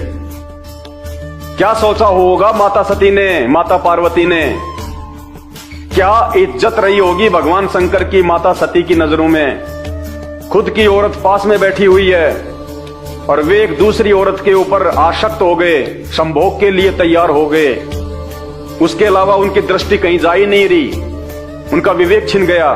वो भूल गए कि यहां पे मेरी पत्नी भी बैठी हुई है। बस इतनी बुद्धि होती है भगवानों में। अरे इनसे ज्यादा बुद्धि तो एक आम व्यक्ति में होती है। वो भी ऐसी घटिया हरकत नहीं करता। उसको भी समाज का भय होता है, माता पिता का भय होता है कि कल को समाज मेरे विषय में क्या सोचेगा, क्या कहेगा। वो भी सोच समझ के काम करता है। और भगवान तो अपनी ही पत्नी और अपने ही जो सेवादार थे, जो गण थे, उनके सामने ही बेसुध हो गए। उसने शंकर जी का विवेक छीन लिया। वे उसके हाव भाव से कामातुर हो गए और भवानी के सामने ही लज्जा छोड़कर उसकी ओर चल पड़े। भगवानी यानी सती पार्वती भवानी के सामने, अपनी पत्नी के सामने ही लज्जा को छोड़ के, शर्म को छोड़ के और उसकी ओर चल पड़े, मोहिनी के पीछे चल पड़े, अपनी पत्नी को भी छोड़ के। भाइयों, मेरे ऊपर गुस्सा करने का या फिर क्रोध करने का कोई मतलब नहीं है। ये मेरे बाप दादाओं ने नहीं लिखे, ये वेद व्यास जी ने लिखे हैं। और आपके जो महाराज जी हैं, जो ये कथावाचक हैं, ये आपको दिन रात सुनाते हैं। गीता प्रेस गोरखपुर वालों ने इसको छापा है, उनके मोबाइल नंबर भी हैं, फोन नंबर भी हैं, ईमेल भी हैं, उनसे संपर्क करना कि अगर ये गलत है तो तुमने क्यों छापा। फिर वो आपको जवाब देंगे ये गलत है या सही है। आगे पढ़िए। मोहिनी वस्त्रहीन तो पहले ही हो चुकी थी, यानी नंगी तो पहले ही हो चुकी थी वो। शंकर जी को अपनी ओर आता देख बहुत लज्जित हो गई। वह एक वृक्ष से दूसरे वृक्ष की आड़ में जाकर छिप जाती और हंसने लगती, परंतु कहीं ठहरती न थी। भगवान शंकर की इंद्रियां अपने वश में नहीं रही। बताओ, ये भगवान है। भगवान शंकर की इंद्रियां अपने वश में नहीं रही, तो इनकी भक्ति करने से हमारी इंद्रियां कैसे वश में रहेंगी? कैसे हम एक अच्छे व्यक्ति बन सकते हैं, एक अच्छे साधक बन सकते हैं? जब एक औरत को देख के भगवान शंकर की भी इंद्रियां उनके काबू से बाहर हो गई, तो उस भगवान शंकर की भक्ति करने से हम जैसे 2 कोटि के आम व्यक्तियों की, आम भक्तों की इंद्रियां कैसे वश में रहेंगी? ये विचार करने की बात है। आप तो एक अच्छे इंसान भी नहीं बन सकते, क्योंकि हम जिसकी पूजा करते हैं उसके गुण और उसका चरित्र उस व्यक्ति ने अपने ऊपर धारण करना होता है कि मैं भी उनके जैसा बनूं। आज कौन माँ बाप चाहेगा अपने बच्चों को भगवान शंकर जी के जैसा बनाना? क्या चाहेगा कोई माँ बाप कि मेरा बच्चा मार्केट में जब जाए, स्कूल या कॉलेज में जाए, और यदि कोई सुंदर स्त्री या कोई बहन बेटी दिखाई दे तो उसके ऊपर आसक्त हो जाए, मोहित हो जाए? चाहेगा कोई माँ बाप? तो हम जिसकी पूजा करते हैं उसके गुण और उसका चरित्र ऑटोमेटिक हमारे अंदर समाहित हो जाता है। और इसी का यह नतीजा है कि आज समाज के अंदर माता बहनों का निकलना मुश्किल हो जाता है। बेचारी पूरे शरीर पे कपड़े पहन के निकलती हैं, फिर भी लोगों की जो कुदृष्टि है उससे वो जो है वो बच नहीं पाती। इन भगवानों की भक्ति करते करते, क्योंकि जिसकी भक्ति करेंगे उसके गुण, उसका स्वभाव ऑटोमेटिक उस भगत में आएगा। तो ये हमारे भगवानों का स्वभाव है, शंकर जी का, महादेव जिसको हम कहते हैं महादेव। भागवत में लिखा हुआ है जिसकी तुम कथा करते हो, और ये कथा करने से फिर तुम्हारा जो चरित्र है, तो तुम्हारे बच्चों का जो वो चरित्र है वो कहां से ठीक रहेगा? भगवान शंकर की इंद्रियां अपने वश में नहीं रही, वे काम वश हो गए। बताओ, फैल हो गए, डिस्फ्यूज हो गए, कामवश हो गए। अतः अथिनी के पीछे हाथी की तरह उनके पीछे दौड़ने लगे। 84 लाख योनियों में सबसे ज्यादा सेक्स, सबसे ज्यादा काम वासना हाथी के अंदर बताई गई है। तो वेदव्यास जी कह रहे हैं जैसे एक हाथी कामवश होके एक अथनी के पीछे अंधा होके जो है वो चल पड़ता है, वैसे हमारे भगवान की हालत हो गई, शंकर जी की, शिव जी की। विवेक खत्म, बुद्धि खत्म, सिर्फ काम वासना दिखाई दे रही है। कामातुर हाथी की तरह, और उस मोहिनी के पीछे भगवान शंकर लग लिए। क्या किया फिर भगवान शंकर ने? क्या किया हमारे भगवान ने, जिनके भरोसे हम वैकुंठ में जाने की सोच रहे हैं, शंकर जी के लोक में जाने की सोच रहे हैं, मुक्ति प्राप्त करने की सोच रहे हैं, यहां भी सुख प्राप्त करने की सोच रहे हैं।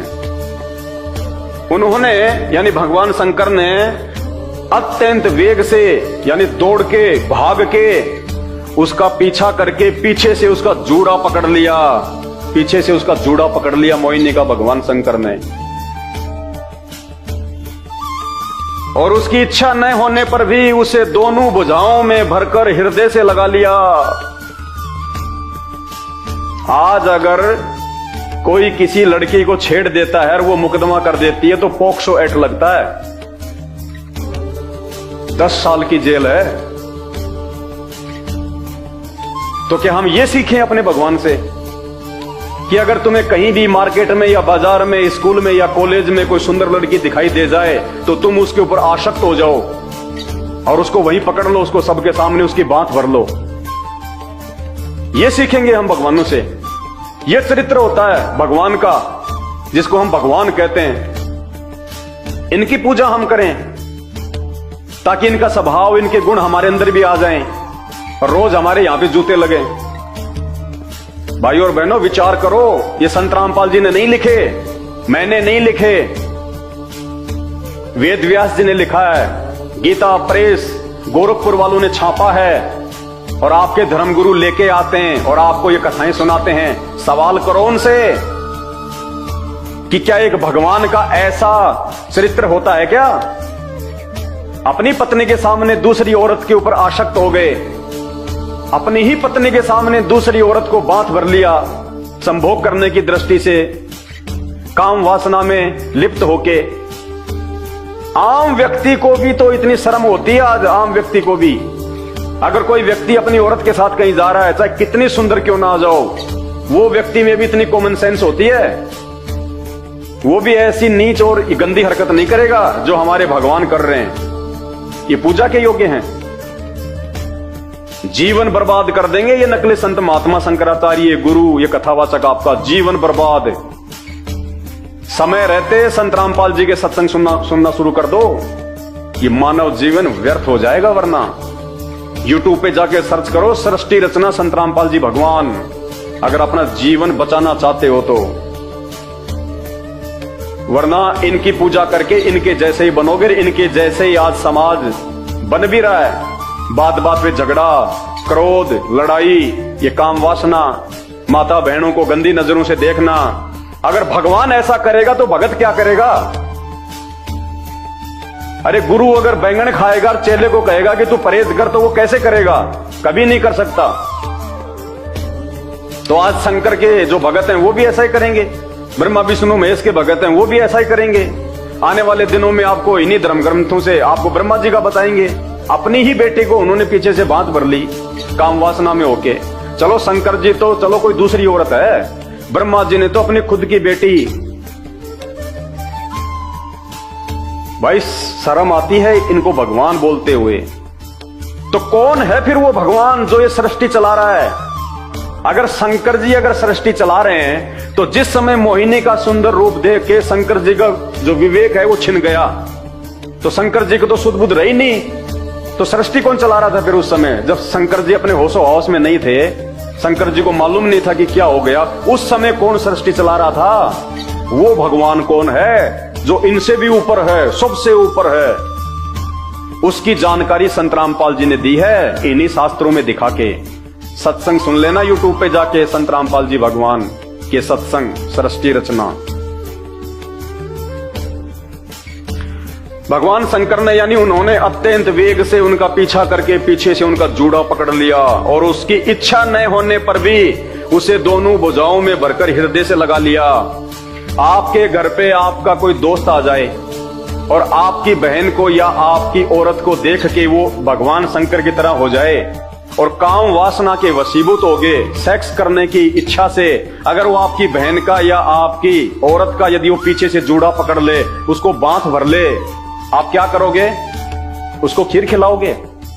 उसके लिए आप अच्छा सा मतलब बेड लगाओगे कि रात को आप आराम करो?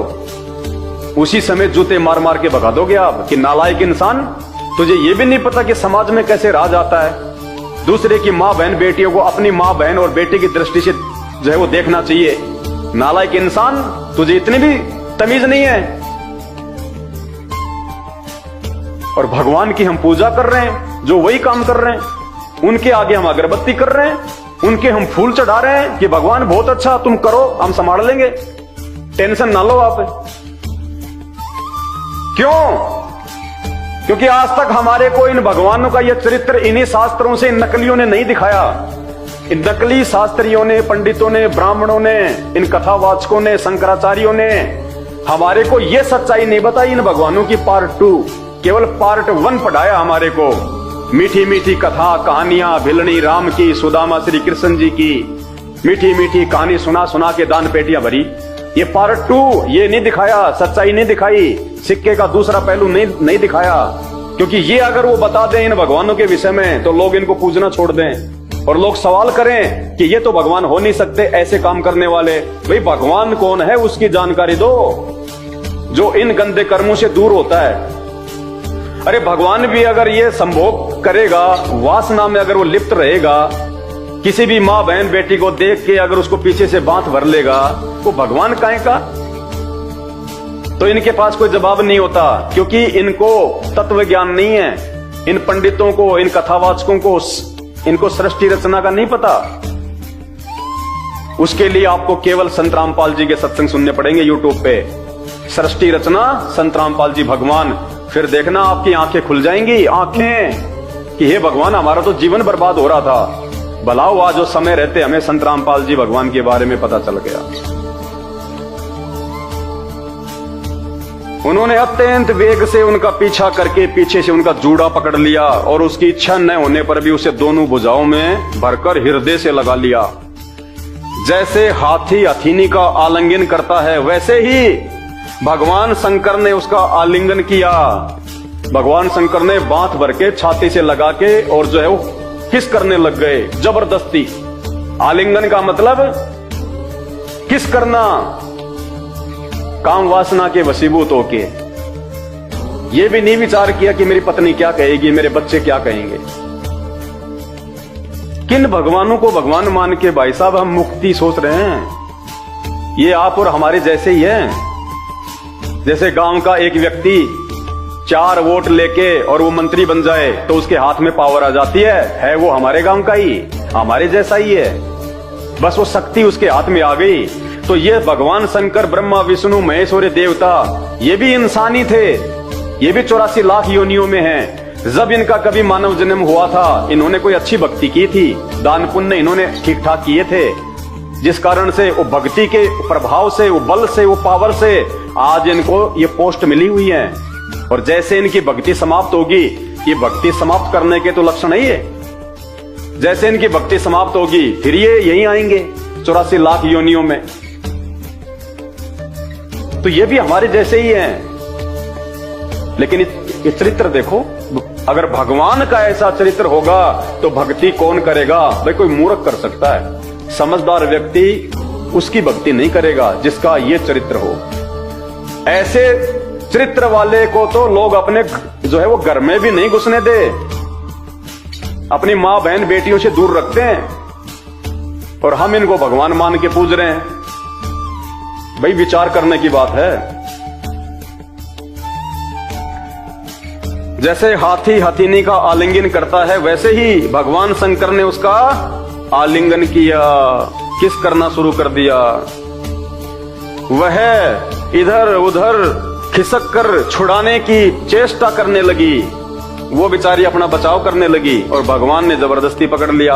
आज कोई जबरदस्ती करे तो कोर्ट उसको 10 साल की सजा कर देती है। इसी छीना झपटी में उनके सिर के बाल बिखर गए। वास्तव में वह सुंदरी भगवान की रची हुई माया थी। कौन थी वो सुंदरी? भगवान की रची हुई माया। तो फिर शंकर जी कौन थे?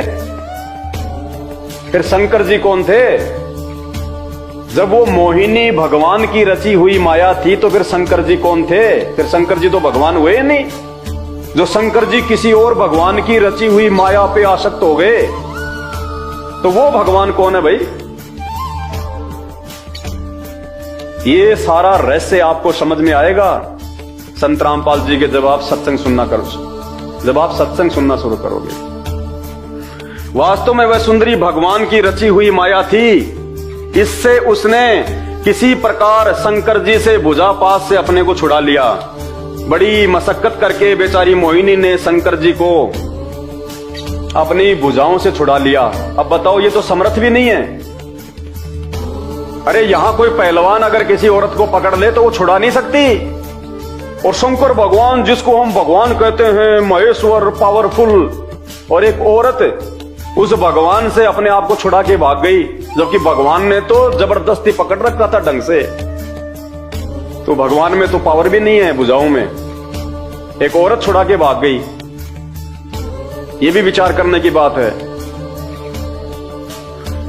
इससे उसने किसी प्रकार शंकर जी के भुजा पास से अपने को छुड़ा लिया और बड़े वेग से भागी, बड़ी तेजी से भागी बेचारी अपनी इज्जत रक्षा के लिए। भगवान शंकर भी उन मोहिनी वेशधारी अद्भुत कर्मा भगवान विष्णु के पीछे पीछे दौड़ने लगे। विष्णु भी कम नहीं है, मजे वो भी पूरे ले रहा है कि ढंग से पागल करूंगा आज तेरे को। उस समय ऐसा जान पड़ता था मानो उनके शत्रु कामदेव ने इस समय उन पर विजय प्राप्त कर ली। बताओ, यानी सेक्स ने भगवान शंकर पे विजय प्राप्त कर ली, ऐसा जान पड़ रहा था। वेदव्यास जी कह रहे हैं, अरे जब एक कामदेव, वो तो एक देव है, महादेव नहीं है, जब एक देवता ने, एक कामदेव ने और शंकर जी के ऊपर विजय प्राप्त कर ली तो ये काहे के भगवान हुए, काहे के महादेव हुए। वो कामदेव बड़ा हो गया शंकर भगवान से, तो जिसने भगवान शंकर पे विजय प्राप्त कर ली। इसलिए तो रावण ने इन 33 करोड़ देव देवताओं को अपनी जेल में डाल रखा था, इन्हीं कर्मों के चलते। तो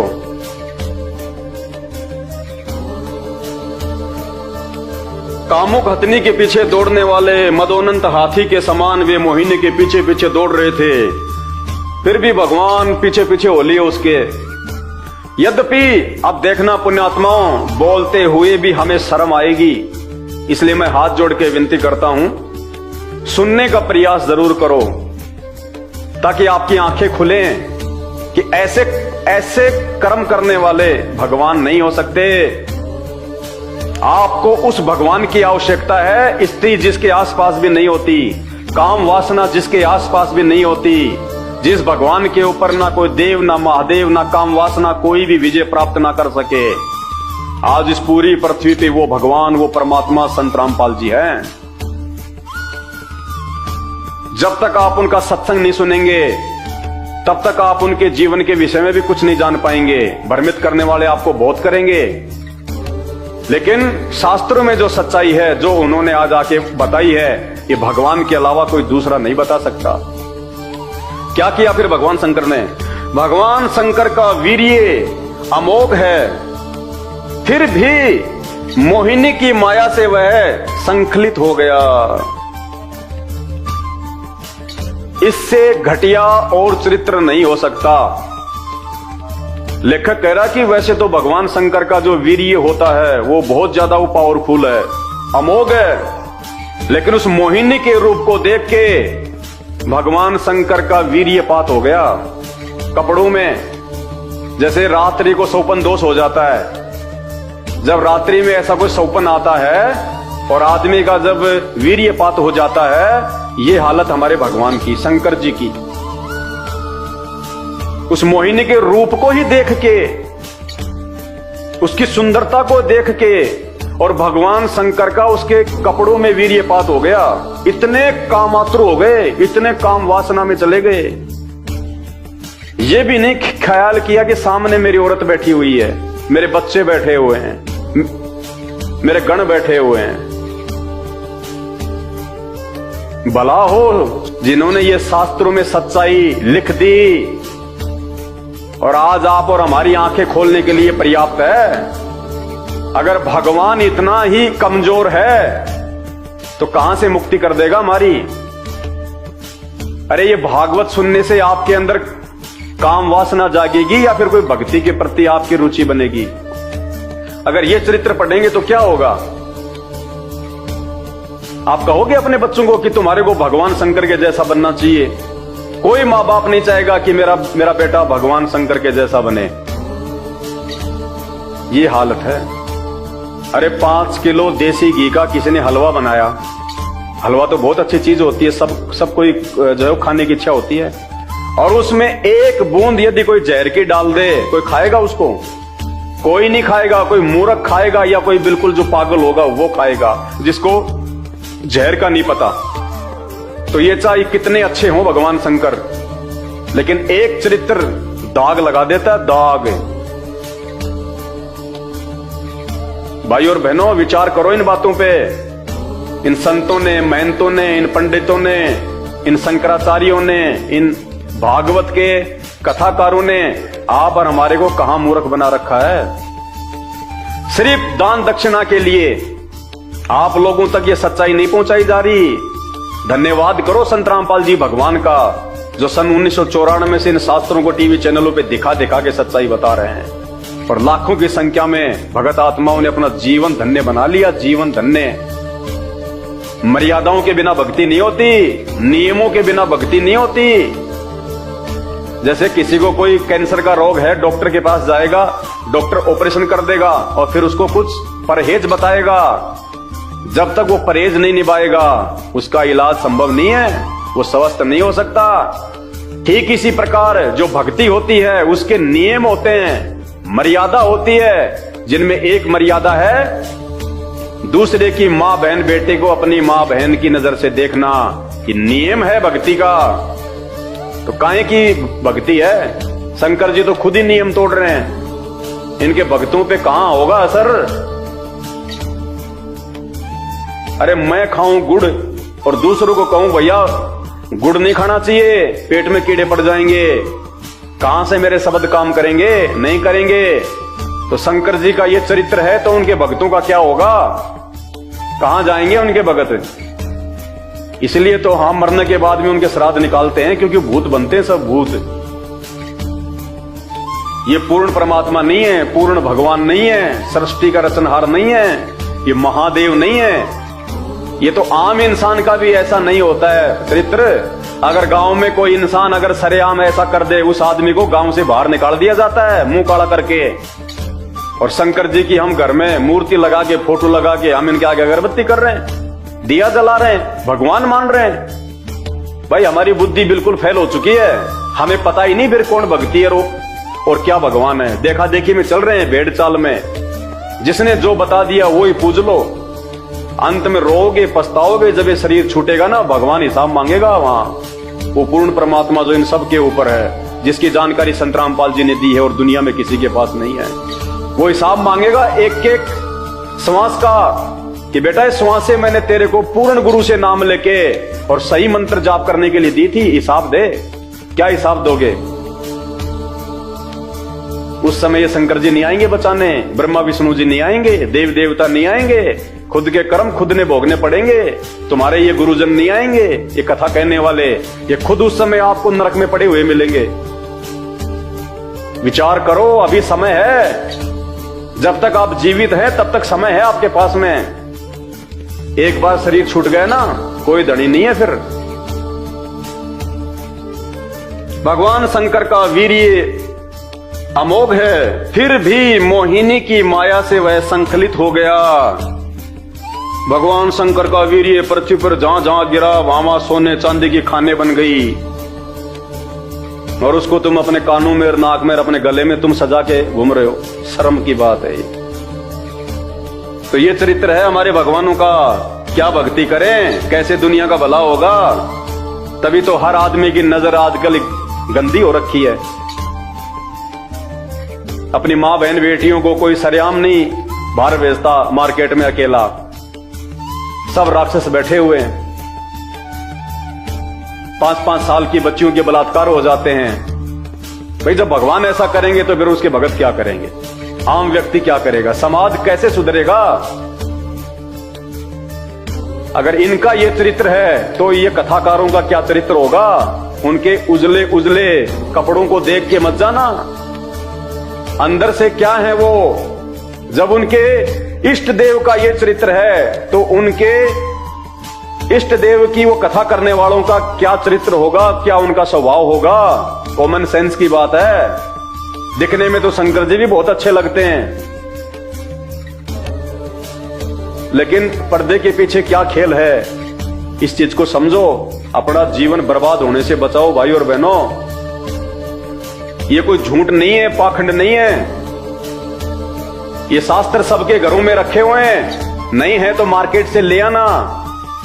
श्री भागवत सुधा सागर 12वां अध्याय 8वां स्कंद पेज नंबर 549 से 552 पढ़ लेना। झुठला नहीं सकता कोई।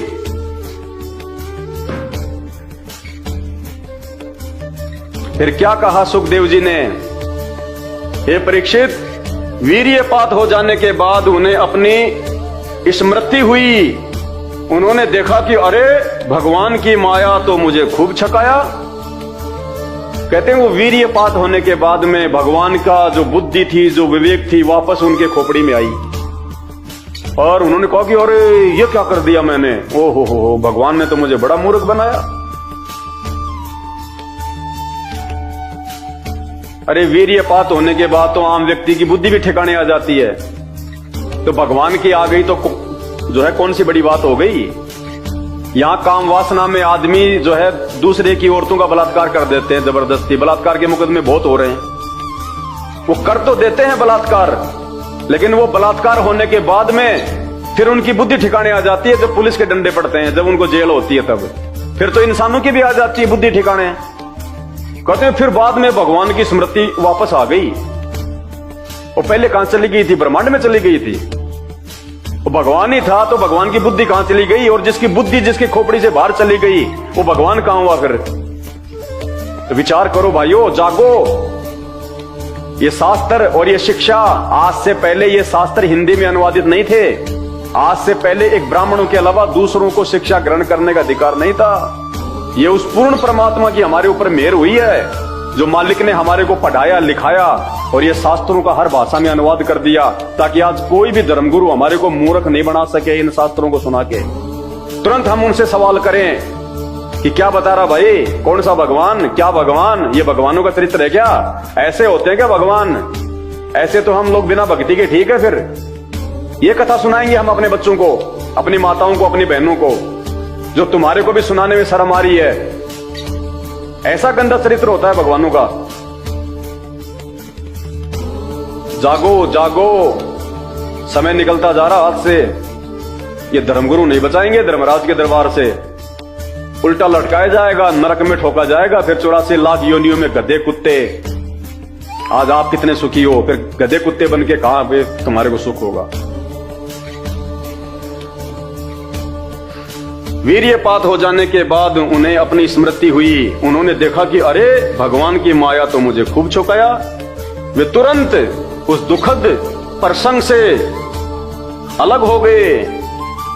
इसके बाद आत्म स्वरूप सर्वात्मा भगवान की ये महिमा जानकर उन्हें कोई आश्चर्य नहीं हुआ। इतना घटिया काम करने के बाद भी उनको शर्म नहीं आई। कहने का मतलब ये है इसका। आगे देखिए, सुखदेव जी कहते हैं, प्रिय परीक्षित, मैंने विष्णु भगवान की यह ऐश्वर्य पूर्ण लीला तुमको सुनाई। अब इसमें खाक ऐश्वर्य पूर्ण है, क्या है इसमें ऐसा महान है? ये तो शर्मिंदा होने की बात है। और ये कहने कि मैंने तुम्हें भगवान विष्णु की ऐश्वर्य पूर्ण कथा सुनाई। भाइयों विचार करो। सुखदेव जी कहते हैं, प्रिय परीक्षित, मैंने विष्णु भगवान की यह ऐश्वर्य पूर्ण लीला तुमको सुनाई, जिसमें समुद्र मंथन के समय अपनी पीठ पर मंदराचल धारण करने वाले भगवान का वर्णन है। जो पुरुष बार बार इसका कीर्तन और श्रवण करता है, उसका उद्योग कभी और कभी निष्फल नहीं होता। बताओ, कहते हैं जो व्यक्ति इस कथा को बार बार सुनेगा और सुनाएगा, उसका काम धंधा बहुत अच्छा चलेगा। जूते पड़ेंगे, जूते। आप सुना के दिखा दो यहां पे रोड पे तुम खड़े होके, जैसे ये दास अपने गुरुदेव के आशीर्वाद से तुमको सुना रहा है, तुम रोड पे खड़े होके सुना दो, जूते पड़ेंगे, जूते। और अगर इस कथा के सुनने से और इसका कीर्तन करने से अगर काम धंधा बहुत अच्छा चले, तो ये पंडित क्या तुम्हारा काम धंधा अच्छा चलता हुआ देखना नहीं चाहते क्या? ये पंडित क्यों नहीं सुनाते तुम्हें ये कथा? जब इस कथा के सुनने और कहने से अगर अगर इतना लाभ है तो ये पंडित क्यों नहीं सुनाते तुम्हें कथा, ये ब्राह्मण क्यों नहीं सुनाते, ये कथावाचक क्यों नहीं सुनाते, ये शंकराचार्य क्यों नहीं सुनाते? क्योंकि उनको भी शर्म आती है जब ये सुनाते हैं तब। और कह रहे हैं ये कथा की सुनने से, ये कीर्तन करने से सारी इच्छाएं पूरी हो जाएंगी, उद्योग बहुत अच्छा चलेगा। ऐसे मूर्ख बनाया जा रहा है हमें, क्योंकि सुखदेव को फिर ऊपर कोई भगवान नजर नहीं आता। उसको भी पता था इन बातों का कि ऐसे जो है वो चरित्र वाला भगवान नहीं हो सकता, लेकिन सुखदेव को उनसे ऊपर दूसरे भगवानों की भी तो जानकारी नहीं। वो जानकारी संत रामपाल जी ने दी आज आके। एकमात्र संत रामपाल जी हैं जो ये कथा सुनाने के अधिकारी हैं, एक संत के रूप में, धर्म गुरु के रूप में। अरे जब द्वापर में कोई ये कथा कहने का अधिकारी नहीं था, सबने हाथ खड़े कर दिए, और आज ये ले लेके बड़े बड़े पंडाल लगा लगा के माइक और ये कथा करते फिरते हैं। ये जीवन बर्बाद कर रहे हैं, समाज का जीवन बर्बाद। ये अधिकारी नहीं है, ये भी मरने के बाद में सूअर बनेंगे, ये गधे कुत्ते बनेंगे, 84 लाख योनियों में जाएंगे। ये विधान है परमात्मा का। सत भक्ति केवल संत रामपाल जी के पास है, आज पूरे विश्व में किसी के पास नहीं है। अगर समझ में आ जाए तो बहुत अच्छी बात है। जो पुरुष बार बार इसका कीर्तन और श्रवण करता है, उसका उद्योग कभी और कभी निष्फल नहीं होता। आगे 13वां अध्याय आ गया। तो भाई और बहनों, आप सबसे मेरी हाथ जोड़ के विनती है, ये मानव शरीर परमात्मा ने केवल भक्ति के लिए दिया है। मानव जन्म दुर्लभ है, ये मिले न बारंबार।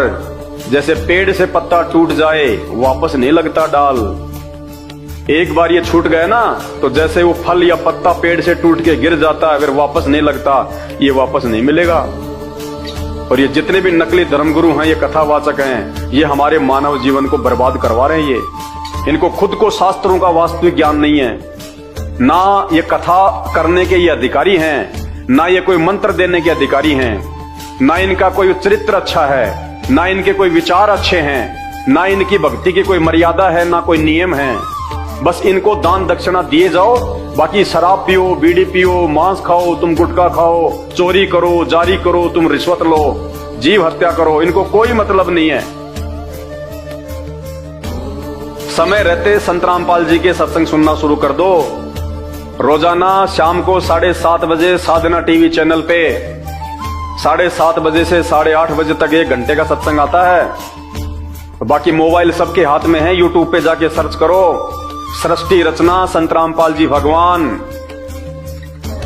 भाई और बहनों, आने वाला समय बड़ा विनाशक है, प्राकृतिक उथल पुथल का समय है। उस समय आपके ये नकली गुरु नहीं बचाएंगे आपको। जिन भगवानों की आप भक्ति कर रहे हो, जिनको भगवान मान के, ये आधे अधूरे भगवान आपको नहीं बचा पाएंगे। केवल संत रामपाल जी हैं जिनके मार्गदर्शन में आप अपने और अपने परिवार की रक्षा कर सकते हो। एक वर्तमान में धर्मगुरु कहलाने के अधिकारी, जगत गुरु कहलाने के अधिकारी केवल संत रामपाल जी हैं। इन संपूर्ण शास्त्रों का वास्तविक ज्ञान केवल वर्तमान में संत रामपाल जी को है। धरती पे दूसरा कोई पुरुष नहीं है कि डमी गॉड है, आधे अधूरे भगवान हैं। और ये जितने भी नकले संत, महात्मा, मंडलेश्वर, शंकराचार्य, धर्मगुरु हैं, ये आपको काल की भेंट चढ़ाने आए, काल की भेंट। समय रहते जाग जाओ। आने वाले समय में आपको और सच्चाई इन्हीं धर्म ग्रंथों से दिखाई जाएगी, जो सच्चाई संत रामपाल जी भगवान सन 1994 से लगातार दिखा रहे हैं। सिर्फ एक बार सत्संग सुनने की आवश्यकता है, निष्पक्ष होकर। जिस प्रकार आपने कभी पहली बार इन नकलियों के आपने सुने होंगे सत्संग, इनके प्रवचन कुछ भी नहीं है। जिसने संत रामपाल जी के प्रवचन सुन लिए निष्पक्ष होकर, धैर्य के साथ, और समझने का प्रयास किया कि वास्तव में इन धर्म ग्रंथों में क्या लिखा हुआ है और हम क्या साधना कर रहे हैं, हमसे किनको भगवान मनवा के पूजा करवाई जा रही है, और वास्तव में वो एक भगवान कौन है।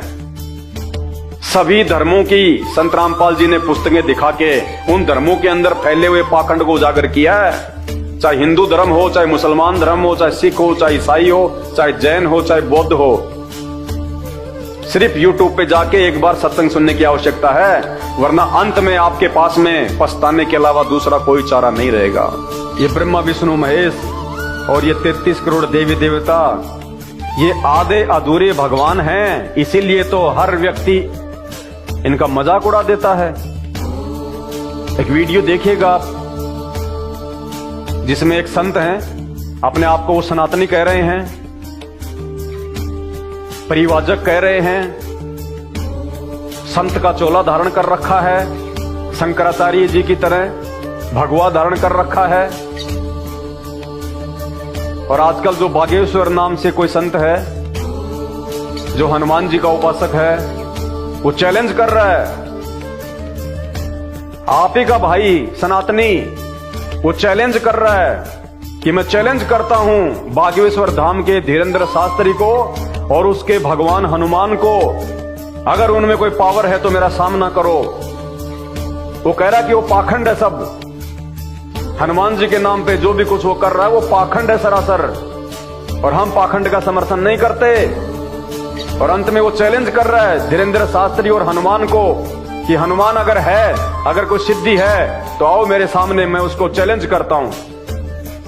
सुनिए वीडियो। पाखंडियों को छोड़ो, ये बाबा कहाँ से आ गया यहाँ?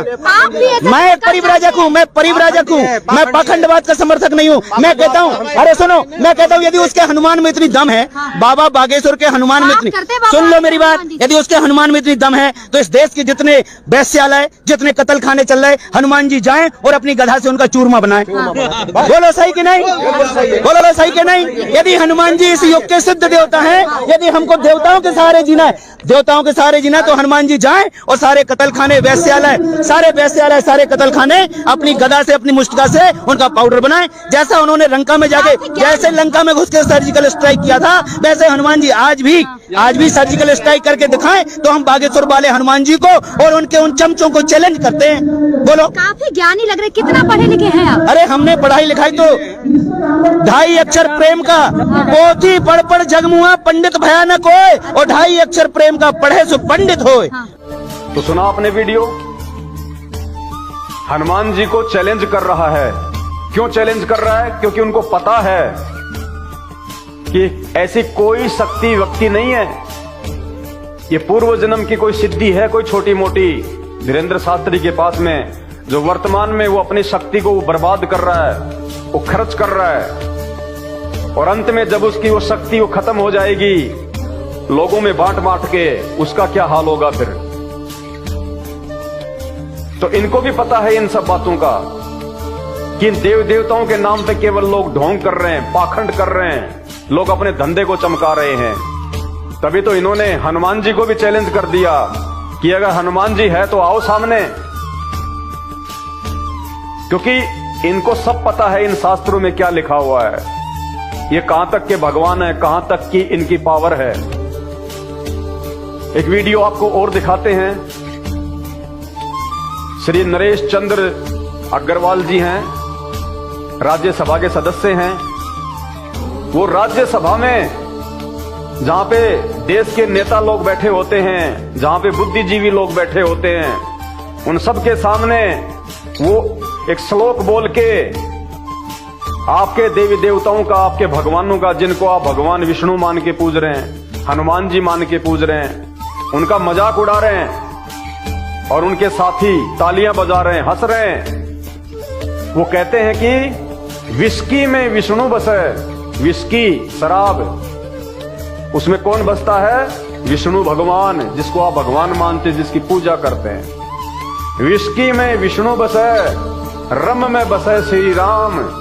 रम के अंदर जो आर्मी में मिलती थी पहले रम की बोतल, उसमें कौन बसते हैं? आपके श्री राम, जिनके नाम पे आप देश को हिंदू राष्ट्र घोषित करना चाहते हैं, सनातन का नारा लगाते हैं, घर घर में जिनकी पूजा करते हैं आप, कहते हैं वो तो दारू में बसते हैं, रम में।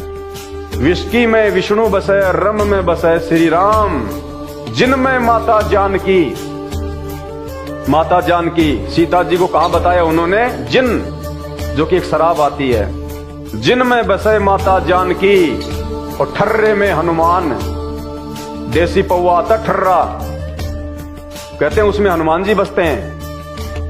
बोलो सियावर रामचंद्र की जय। सुनिए भाई साहब का वीडियो। मैंने तो इतना भी कुछ नहीं कहा, संत रामपाल जी ने तो ऐसा भी नहीं कहा कुछ उन्होंने।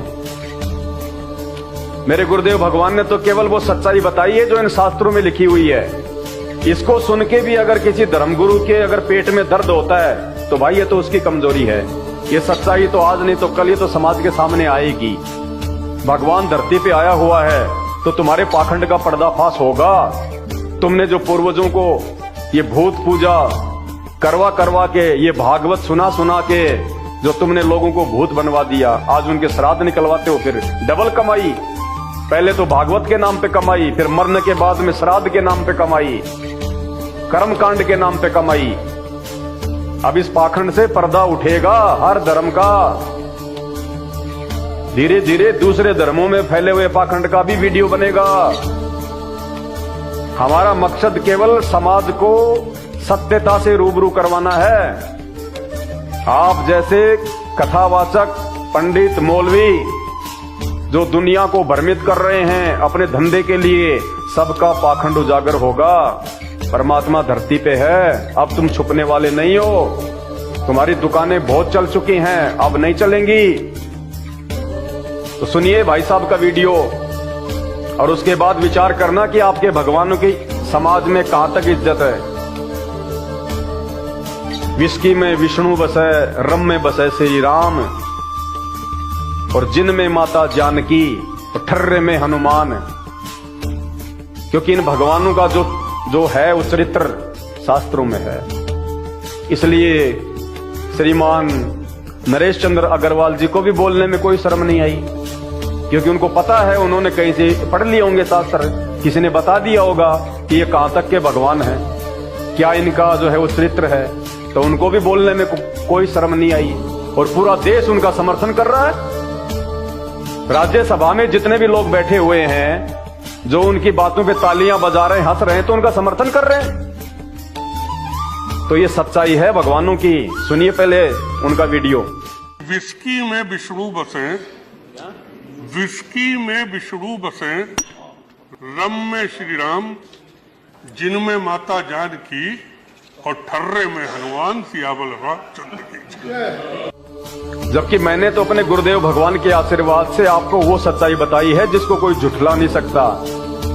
इन भगवानों का जो चरित्र है वो इन्हीं शास्त्रों में लिखा हुआ है। आपको सिर्फ दर्शन करवाए हैं कि महापुरुषों अंधे होके मत चलो। अंधविश्वास करना है तो पहले किसी भी चीज को जांच के, सोच समझ के, परख के करो, किसी के कहने मात्र से नहीं। दाढ़ी में लगा के कोई काला तेल और बढ़ा के बाल और बैठ जाए भागवत की कथा करने, उसको पूर्ण ज्ञानी मान के अपने आप को समर्पित मत करो। आप खुद भी आंखें खोलो, ये आपके जीवन का फैसला है। कल को जो सजा मिलेगी वो आपको मिलेगी धर्मराज के दरबार में। वो अपनी भोगेगा, तुम अपनी भोगोगे, बचाने कोई नहीं आएगा। तो भक्ति का जो विधान है, भक्ति का जो संविधान है कि कौन भगवान है, क्या भक्ति है, भगवान कहाँ है, वो कैसा है, उसके गुण क्या हैं, उसका चरित्र क्या है, सभी भगवानों का इन्हीं शास्त्रों में लिखा हुआ है। गीता, वेद, कुरान, पुराण, बाइबल, 6 शास्त्र। और ये सारे शास्त्र आज संत रामपाल जी पढ़ा रहे हैं, उंगली रख रख के आप लोगों को जगा रहे हैं। जो आप इन नकली ज्ञानहीन धर्मगुरुओं के पीछे अपना जीवन बर्बाद कर रहे हो, तो जागो भाई बहनों, जागो। समय बहुत कम है, पछताने के अलावा फिर कुछ नहीं मिलेगा। आपका सौभाग्य है जो आपको ये जानकारियां मिल रही हैं। ये जानकारियां कोई नहीं बताएगा, या तो संत रामपाल जी बता सकते हैं, या फिर उनके ज्ञान से जो परिचित हो जाएगा वो बता सकता है। हर किसी की औकात और हिम्मत नहीं है ये सच्चाई बताने की। ये महान परोपकार का कार्य है, वरना गधे, कुत्ते, सुअर तो बनना ही है जो आप अपने आसपास देखते हो। ये कहां से आ गए? ये वो ही हैं जो कभी मानव शरीर में थे आप और हमारी तरह, लेकिन भक्ति नहीं की, और की तो ये नकली संतों के पीछे लगे रहे। और आज उनकी दुर्गतियां हो रही हैं, दुर्गतियां। तो विचार करो इन सब बातों पे और समय रहते संत रामपाल जी की शरण में आ जाओ। उससे पहले उनके सत्संग सुनो, अच्छे से समझो, पहले अध्यात्म को पहचानो, पहले भगवान कौन है। आज तक तुम्हें ये नकली धर्मगुरु ये नहीं बता सके कि एक भगवान कौन है, एक परमात्मा नहीं बता सके तुम्हें शास्त्रों से निकाल के। तुम्हारे को भूत भैरव की पूजा करवा दी, देवी देवताओं की जो है वो पूजा करवा दी, जिनको रावण ने अपनी जेल में डाल रखा था। वो तुम्हारा कहां से मोक्ष कर देंगे? विचार करो इन बातों पे। तो हाथ जोड़ के विनती है, मैं केवल आपको समझा सकता हूं, आपसे विनती कर सकता हूं। मानना या ना मानना ये आपके अपने बुद्धि विवेक के ऊपर है। वीडियो को ज्यादा से ज्यादा शेयर करें। बंदी छोड़ सतगुरु रामपाल जी भगवान की जय हो।